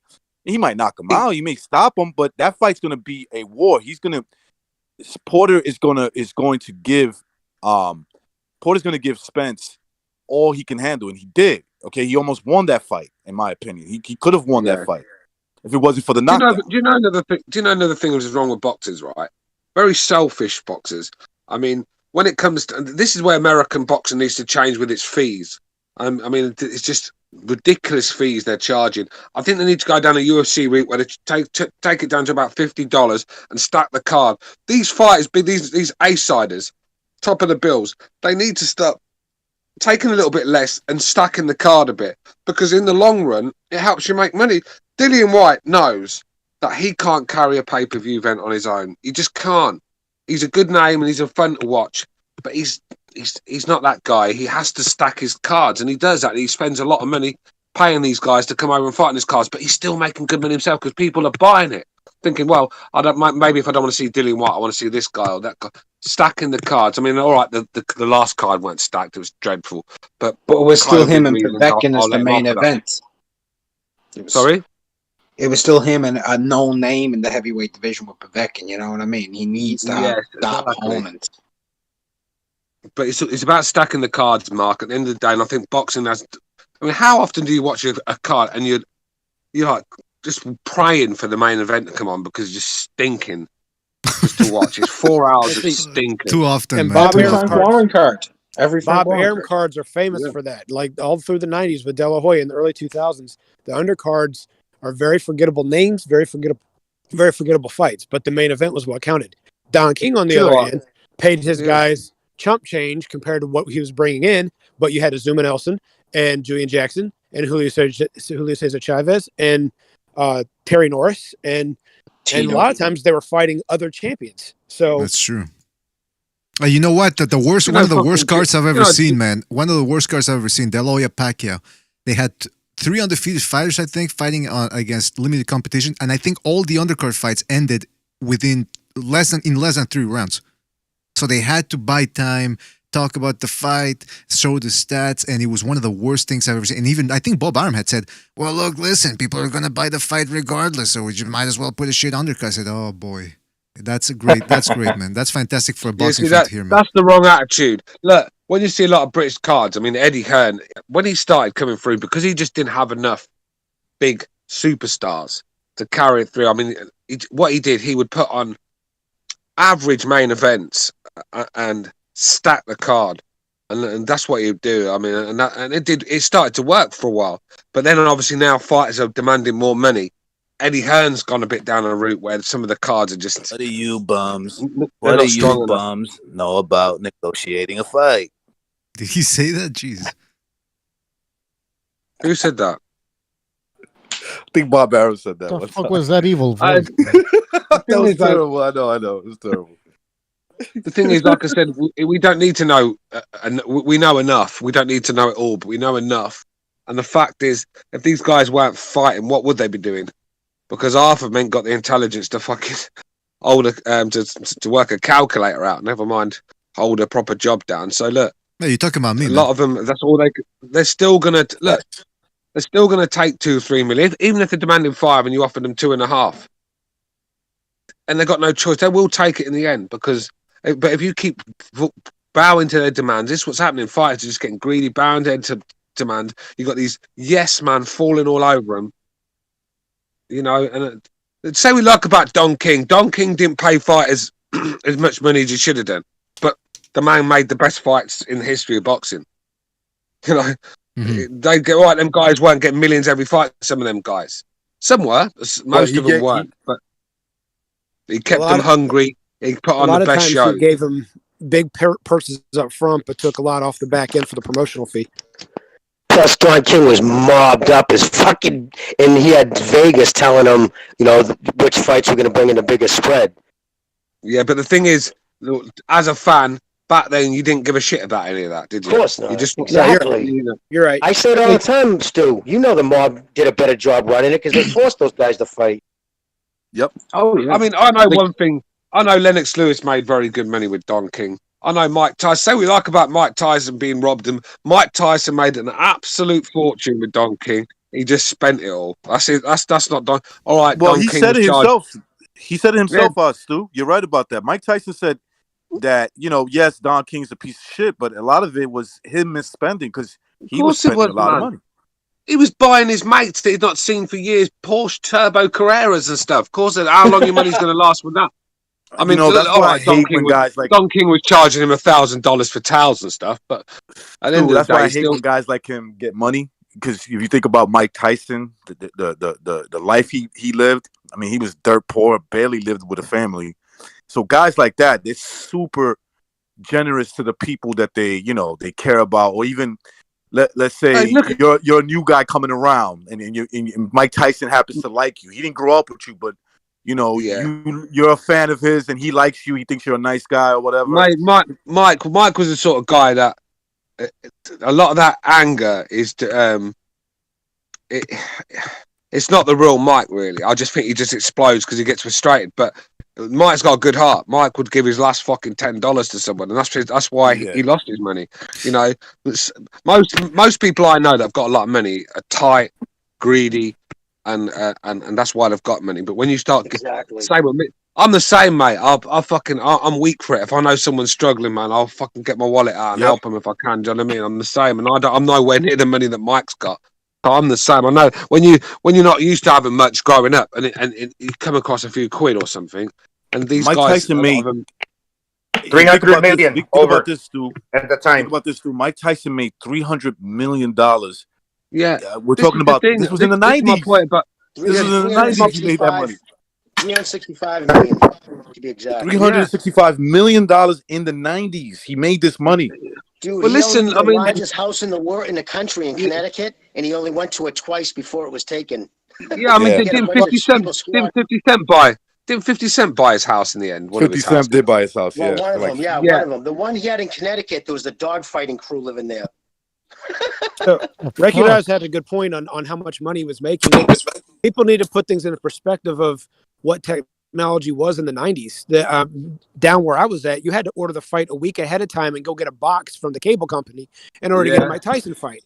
It wasn't like you just, I'm going to just turn this on and hit go and automatically watch a pay-per-view fight. But the thing is, there was, and that's what I mean about Don King. I mean, I know a lot of people say, well, Don King was a piece of shit. I mean, we can't hide it. But the fact is, go through the history books. I mean, Muhammad Ali and George Foreman made $5 million in the 70s for that fight. Man. Do you know what I mean? Chavez was making millions too. Chavez was astronomical money, man. Yeah, I think. Yeah, I mean, let's be real. You know, he shortchanged a few fights. When you look on the other side, Gerald McClellan probably got. I heard Gerald McClellan only went home with 25 grand after everyone had been paid from that Nigel Benn fight. 25 grand. So that's the other side of Don King that really makes my blood boil. The way the man fucking ripped Larry Holmes off left, right, and centre. But when you look at Larry Holmes, still living in a big house, still living well, sort of thing. So obviously made a lot of money. You know, But that's as what a he was. fan, Don King put on the best fights ever. I mean, there's no one come because you say we like about Arum. Arum don't come close to Don King. Some of the No, fights King's Don King was the best promoter in boxing history by giving the fans up front what they wanted to see, and I agree with Stu 100%. Where what we're talking about with Mike Tyson, I think he did the same thing to Mike Tyson that he did with some of the other guys. Tyson was getting $30 million up front, and so the media posts, this is how much he quote unquote paid. But when you're taking 35 to 40% off the top, and you're paying the WBC a little bit extra to make sure that he fights the guys he wants him to fight, and they rank him that way. And Don's not paying this out of his pocket; he's paying it out of Tyson's pocket. Yeah. And when your son's the manager, and I'm taking another 30%, so I'm taking 60% of your money right off the top. Jeez. Jay, he was charging, Yeah, but like I he was said- charging Tyson $8,000 a fucking month for towels. That came out in Party Discovery when he took him to court. He was charging Tyson in the 90s $8,000 a month for fucking hand towels. So what he was being paid up front versus what he was taking home, it's the same thing as like what happened to Gerald McClellan. It's just Tyson probably had still more walking away because his purses were bigger. Right. But you see, the thing is with like Tyson as well. Tyson obviously was earning good money. Like I said, if he blew, was it 175 million that Jimmy said? 365 million gross. That was his gross. So you're gonna cut that in half at least.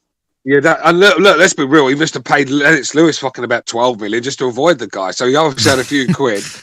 I mean, although Don King is a piece of shit, I mean, if it's hard to say something bad about a guy that made you $300 million, sort of thing. Well, that was his gross. Now you got to cut that instantly in half with capital gains tax.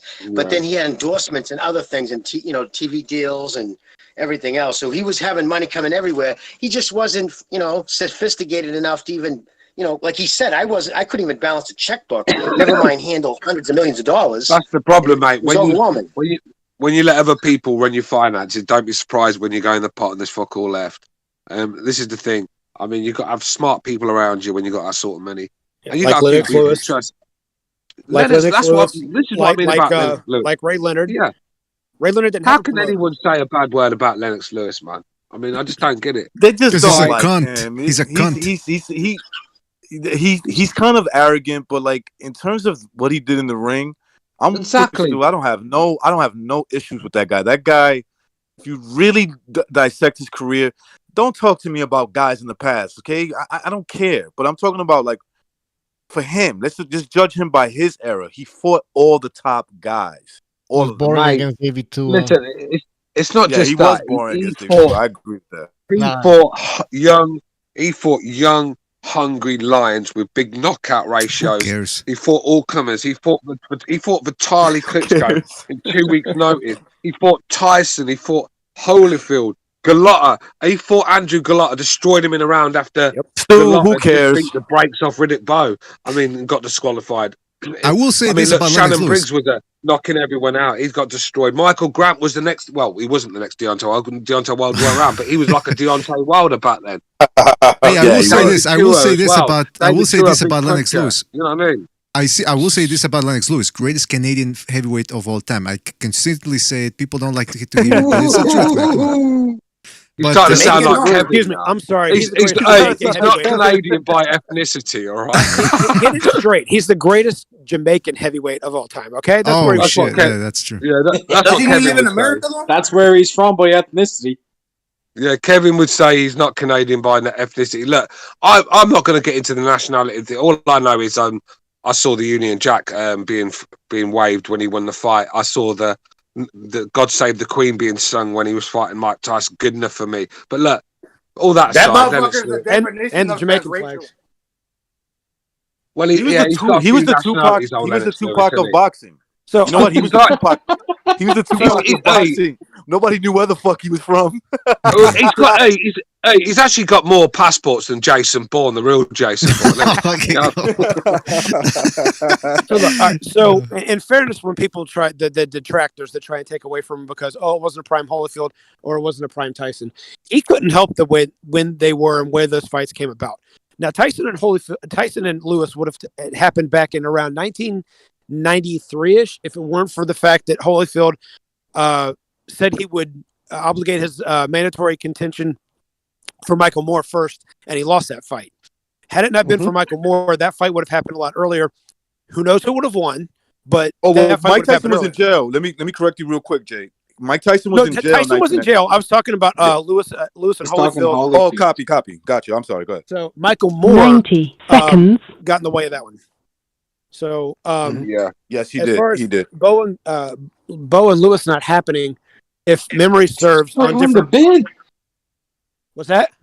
He threw his fucking belt in the trash. Yeah, I mean, There's that's multiple. both There's fault, yeah. a lot more to the story than that. No, there isn't. No, there isn't a lot more to the story. Riddick Bowe Actually, if I was can scared, go ahead and say the story scared and then stiff. just correct me. Wait, I want to hear Jay. He I was want to scared hear stiff, Jay. man. Go ahead, Jay. Okay, Go so ahead, Jay. 60 seconds. on the state side, this is all we got to hear, and apparently there was more to it that I don't know. So I'm going to be glad to hear what you have to say to this. All of us reading on this side. Well, tell me what happened after I'm done, please. It was Lewis wouldn't budge off of a 50-50 split. That's all that was being printed on this side of the pond, and so that's when he threw the belt in the trash. Fast forward a year later, after that makes sense. That makes sense to me. That makes sense to me at all. There's an interview. So because you don't get a split, you throw your belt in the bin and learn even less in your next fight. Okay, I mean, so really makes sense. But Look, I'll tell you what happened. Jay, okay, don't be fooled. What's going on here? I'll tell you what happened, Jay. Let me I'll tell you what happened. I'll continue the rest of the saga after you're done telling me this. Go ahead.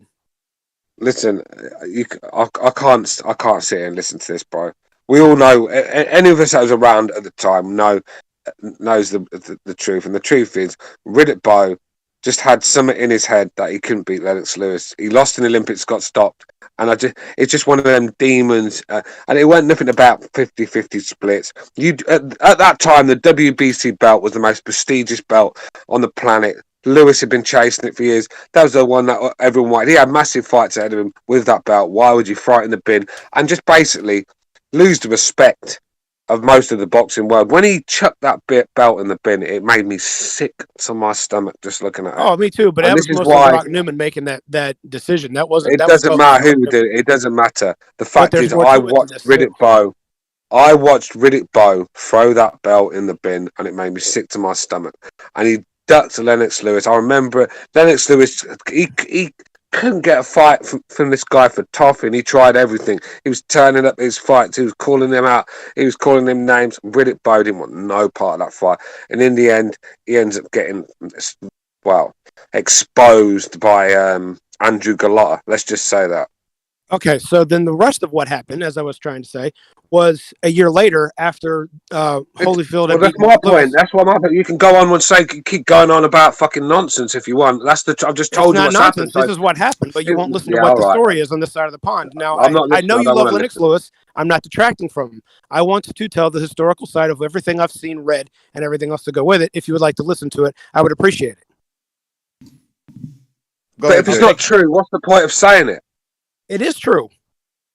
Go ahead. This is the rest of what happened. So after Holyfield lost to Moore, and Bowe needed a comeback fight and got the WBO, they were in negotiations again. And by the way, Rummy's Corner does a very good description and a very good history lesson on this, and it breaks it down, and it's exactly as I remember it on top of that. So they were in negotiations again, but Lewis got knocked out by Oliver McCall. And that's why that fight didn't happen in around 94, 95. Fast forward all the way up to around 96, 97.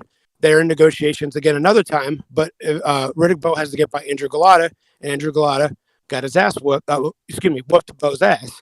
And that's what happened. And then Bowe was done after that. So they were in negotiations multiple times over after the belt in the trash can. It's but funny I just that don't no think one that's what it else. was meant to be.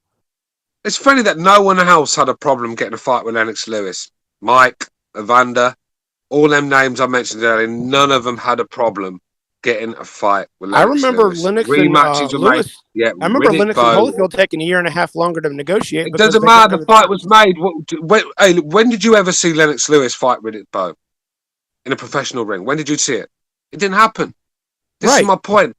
Lennox Lewis fought everyone. Nothing convinces me that Lennox Lewis was the one holding this fight back. Riddick Bowe was the man. Oliver McCall and Andrew Gallotta were the other two holding it back. Come That's what on, I'm trying to tell you. Can I also interject one thing that I think? Yeah, go ahead, Mark. I want to hear Mark's opinion. Last thing, because we gotta go. We're not gonna spend all night talking about Riddick Bowe versus fucking Lennox In Lewis. in the interview with Emmanuel Stewart that was done by Rummy's Corner, it was also said by Emmanuel Stewart that Eddie Futch told Riddick Bowe to not take that fight with Lennox. Well, yeah. And to be fair, Billy, I think it's quite an exciting topic. A lot exciting and more exciting than fucking Pacquiao Crawford, that's for sure. You know what, Stu? We should do a show on Lennox Lewis because there's a lot of hate, there's a lot of love for this guy, so it would be an interesting show. I don't hate him. I was just pointing out exactly what I read. No, growing not up you, and not everything you. else. Other people. It's. I think that if I think Lennox would have won, I think he would have knocked him out. But I think if it wouldn't have been for Oliver McCall knocking out Lennox Lewis, that fight would have happened. I think if it weren't for Andrew Galata upsetting Riddick Bowe, that fight would have happened. But he chucked the belt in the bin before that. He had his chance and chucked the belt in the bin. It's all well and good. Well, this could have happened if he'd have beat that guy. Oh, that could have happened. No, it didn't happen because Riddick Bowe didn't want it to happen. He chucked the fucking belt in the bin. I've got eyes. I saw it. When a fighter throws a belt in a bin, no matter who it is, that is a duck. That means you don't want no part of this fight. Trust me, because having been the champion is where it is, especially back then. Heavyweight champion, probably the most prestigious title in the world back then, in the 90s. Yet Riddick Bowe decided to just throw it in the bin. Told me everything I needed to know about his character. Oh, I don't think his character's high at all. I just go by the fact, like I said, they were in negotiations. I think that those fights would have been done. Could Riddick Bowe have possibly pulled out again? You might be right. We'll never know. But those fights were, as far as press side on the States, what they're saying is as soon as Lennox Lewis gets through Oliver McCall, then this fight's going to take place. And he got knocked out. As soon as Bowe it's a bit like Wilder. Jay, Riddick Bowe probably, I'm guessing that Riddick Bowe was a bit like Wilder, where demons in his head now. Now he's been because he got beaten in the amateurs and stopped. Now I know it was only the amateurs, but them demons. And when a man beats you, it's hard to conquer that. Do you know what I mean? It's really hard to conquer. You see, with Wilder, that's why I think if he fights Fury again, it's going to be the end of his career because mentally he just didn't take that defeat too well. The only reason why I'm going to say Riddick Bowe fell to pieces like that. Riddick Bowe just had something in his mind that he said to himself, I just can't beat that guy. And I still believe that to this day. In regards to Riddick, I'm not going to argue with you because I personally have a lot of things about him that you one-on-one, if you want to give me a call through Discord, we can talk all day about it because I have a feeling we're going to agree on a lot of it. But we'll do a show. We'll do a show about this. I'm going to do next time I host a show, I'm going to bring this topic and we can have an hour on this topic. Cool. And get I want to drop this one piece on the amateur thing. I've seen too many guys come back after losing to the amateurs to beat their rival foe to believe that with any other case except for Riddick Bowe. I think you have a very good point on that particular fighter. But I've seen many other guys come back after the last loss. Yes, look, I'm not saying listen, every man is different. Every man is different. You're right. My point is Riddick Bowe just had the awe of a man that just didn't fancy it against Lennox Lewis. It was everyone else. He wanted a part of everyone else but Lennox Lewis. I could just see in his eyes. Even when he threw that belt in the bin, he just looked shook.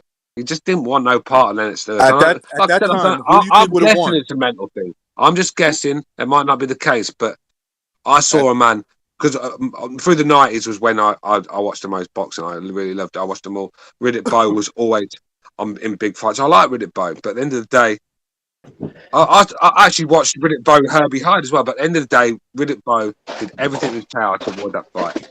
How it is. Hey Stu, couldn't we say at the same token that Canelo threw his belt in the bin? That's facts. That's facts. He did the same thing when instead of fighting Ray Triple G.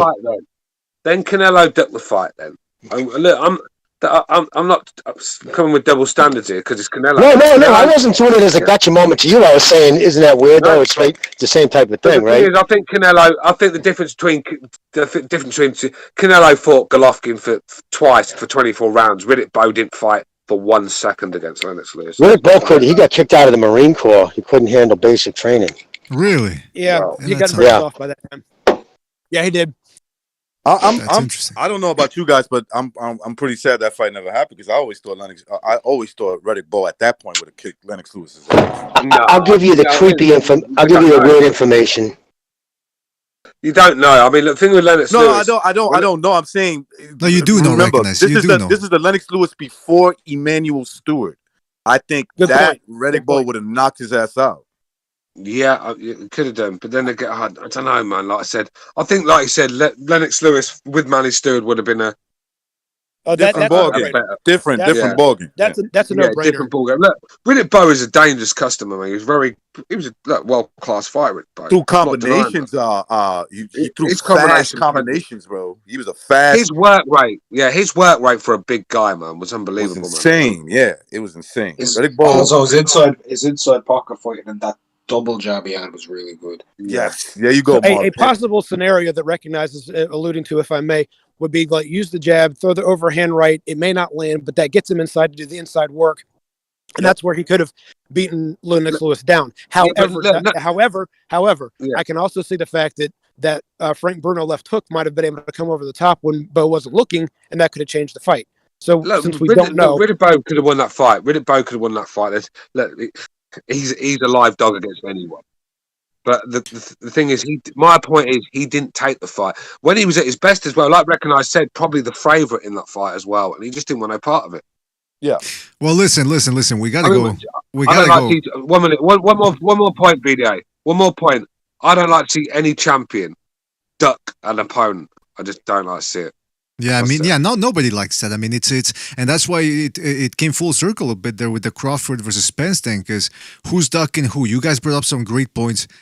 This whole ducking thing, it's a moot point once both guys get in there and actually fight it out. So let's cross our fingers, and let's pray to the Virgin Mary and Jesus Christ that they actually do get together in there and they give us fans what we want. Because let's face the facts, we pay for these fights too. We pay for the Zone, we pay for ESPN, we pay for the pay-per-views. So for these fighters to stand there and say, well, I want more money, I want this, I want that, not on my watch. No, hey, so do I. I want more money too, but I have to still go to work. You know exactly. There you go. Yeah, same here. You gotta still take the lunch pail, the fucking bologna sandwich it says, and all that, and go home. You know what? If you don't like the money being offered, go take the management job that I had to take at Wendy's when I retired from the Coast Guard in order to make a living, put food on the table for my family. Go do that instead, and see if you don't like the split coming after that. Yeah, well, Wendy's there's nothing wrong with that, Jay. There's nothing wrong with that. Yeah, Wendy's, they have good sandwiches over there, man. They got good sandwiches, those square sandwiches. I mean, that too. I would, hey, fuck. I had a milkshake at Wendy's this one time. It was so thick. That job got me to be a pre-diabetic. Hey, right now, you break your face and try to suck it up to a straw, right? Although everybody's screaming at the same time. First job was I was a bag boy. Gave it to me, bro. All right, listen, fellas. Everybody's job. I was a bag boy at Publix. Okay. Hey, BDA. Ain't nothing wrong with that. That picture that you got up on screen with the Lennox Lewis and Riddick Bowe, who's that in the middle? Is that a young Dan Raphael, or am I tripping? No, that's the promoter there. What was his name? The manager. Rock Newman. Rock Newman. Okay, Rock. Yeah, Satan himself. The one who hit Galida with the phone over the face. I think that was him, right? No, he didn't do that. That was one of the bodyguards. That was one of the boys. Right. He is the one that grabbed Elijah Tillery and around the neck and pulled him out of the ring when Bowe fought him. Go look at Riddick Bowe. Hey guys, go look at Riddick Bowe's entourage. They were thugs, bro. All of them. That's racist. That's racist right there, man. Come on. No, I'm just saying, like they go. Remember when he fought a boxer? You a bitch ass. I forgot who it was. And the guy, and I think Rock Newman came in and took him in a chokehold. I forgot who. Elijah Tillery. I just mentioned that. Yeah, he's the one that when so Bowe pushed him in the face right after the round was over, and they were talking so much trash before the fight. Elijah Tillery's blood was up. So when it was over, Bowe took his glove and like rubbed his laces in his face. So Elijah Tillery went right after him, but started trying to kick him in the balls, like he was street fighting him. And so Bowe pushes him back, and he goes against the ropes, and Elijah Tillery has his hands up, and Newman comes up from nowhere, grabs him in a chokehold, and pulls him out of the ring while Bowe's hitting with him overhand right. Well, was it Bowe's people that fucking smashed that parachuter in when he landed in the ring? Yes, it was them. I actually have to agree with them on that one because they were trying to. You mean Fan Man? Yeah, that guy was sleeping, boy. They fucking knocked that guy the fuck out the minute he landed, man. Trust me. Hey, you know what? You know what might have been a shootout outside the ring if Mike Tyson would have ever fought Riddick Bowe. Oh my lord, Mike Tyson's entourage versus. I mean, they're from the same area, right? So you can't, maybe there's a. But if let's say the animosity was too thick, there might have been a shootout. Like that might have been a fucking shootout. You mean like a literal shootout? Like a literal shootout? Yes, a literal shootout. Like body bags being brought to the scene after this. Hey, just a question quickly, guys. You know when that parachute guy came in? Fucking, I remember it took about half an hour to get the fight going again, didn't it? Yeah, I think this guy. They carried him off with fucking oxygen around. He got proper beaten. I remember. But the parachute got caught in the lights, and they were worried it was going to start a fire. Who do you think that benefited that break out the two? I think Evander Holyfield. If you really look back, it was Evander. I mean, the fight was pretty close. That happened in the round 6 or 7? Round 7. Holyfield had already staggered Bowe at the end of 5. No, wait a minute. 5 was when it turned. He staggered him at the end of 6. Round 5 was when they were going at it after the bell, and the referee got in the way. And Bowe hit Holyfield after the bell again. And Holyfield said he wasn't going to take it this time, so they went after it at each other, and that may have been what some judges gave Holyfield that round for, because I don't think Holyfield was winning the round prior to that. I think he might have earned the round after the bell. They separated him. At the end of the 6th round, Holyfield was coming in, and he started dropping that hook and staggered Bowe against the ropes. They came up for round 7. They were still feeling each other out, and then that happened. Now, Bowe says he got cold. Holyfield bundled up, and that's Vegas in like November, so it's probably freaking cold. Yeah, that's right. That's right. Yeah. Just a little that desert. But Bowe was not in the I best used to shape, be there. I was there like so for he might have 3 been years. gassed. Yeah. All right, listen, fellas, we gotta go, fellas. We gotta go, memory, fellas. We gotta go. We gotta go. On that note, on the fan man, we gotta go. Obviously, we discourage anybody from replicating the fans man's antics. It's dangerous. It's out of control, and we're not gonna have that here at BDA Boxing, where it's all about responsibility. We're just not gonna have it. We're not gonna have it. Not gonna happen. All right, so listen, fellas, thank you for joining us. Really appreciate it, man. Everybody on the panel, Unrivaled, Stu, recognize King Bucho, of course, Jimmy, Gonzalo, and Jay. It was good to have Jay on because he's the Crawford guy, so he gave a different perspective as well. I hope we get to the bottom of this. From Jay. Yeah, absolutely. I hope we get to the bottom of this. Stu and Jay, you can do a Bowe Lewis episode or an ID's retrospective as well on the heavyweight division. And with that being said, we do have to go, but thank you for joining us again. I want to give a shout out to everybody who donated the super chat. I'm talking about One Foot Out the Door, Chris K, Jason Bourne, and Texas Bulldog. Thank you guys for joining us, and thank you for your contributions. Really appreciate it. Errol Spence only sold 25,000 pay-per-views. Right, John Gonzalez says that when you do that voice, you sound like the gay guy from Independence Day. Like, David, I gotta call my lawyer. Right. Yeah, man, you gotta stop. I keep practicing, but it's not The working. cable guy. I remember who you're talking about. Yeah, that guy. Yeah, I gotta Jeff call my Goldblum's mother. boss. What's his name? There's the guy Jeff Goldblum worked for in the movie. I don't know his name. Yeah, That's who you're talking about. Yeah, when he says, I gotta call my mother, I gotta call my blah, blah, blah, I gotta call my lawyer. Screw my It was lawyer. terrible. It was just All right, listen, fellas, thank you for joining us. Really appreciate it. Gotta go. Shout out to Lobito who says, peace. Revelation 3:16. Yeah, I looked for the quote, Gonzalo. I couldn't find it, but look for it next time. Shout out to One Foot Out the Door, Gonzalo, Robin Hood, Apology Man, the aforementioned Joan Gonzalez, Uncle Burnt, Apostrophe, Box, Black Lomachenko. Shout out to Black Lomachenko. 8 Moody, One Foot Out the Door, White Tiger, Harpo Marks, Campos Vasquez, Pigeon was in there making trouble as well, Jack Napier, SSB 28, Apology Man. Actually, I don't even know if that was the real Pigeon. Who knows anymore? Carlos Mendoza, Hawker Mustang, and everybody else. GB Guthrie. Guys, thank you for joining us. Really appreciate it. Catch you on the next one. Take it easy. And see you in the next one. So BDA? Hold on. Give me 2 seconds. Disappointed in every one of you.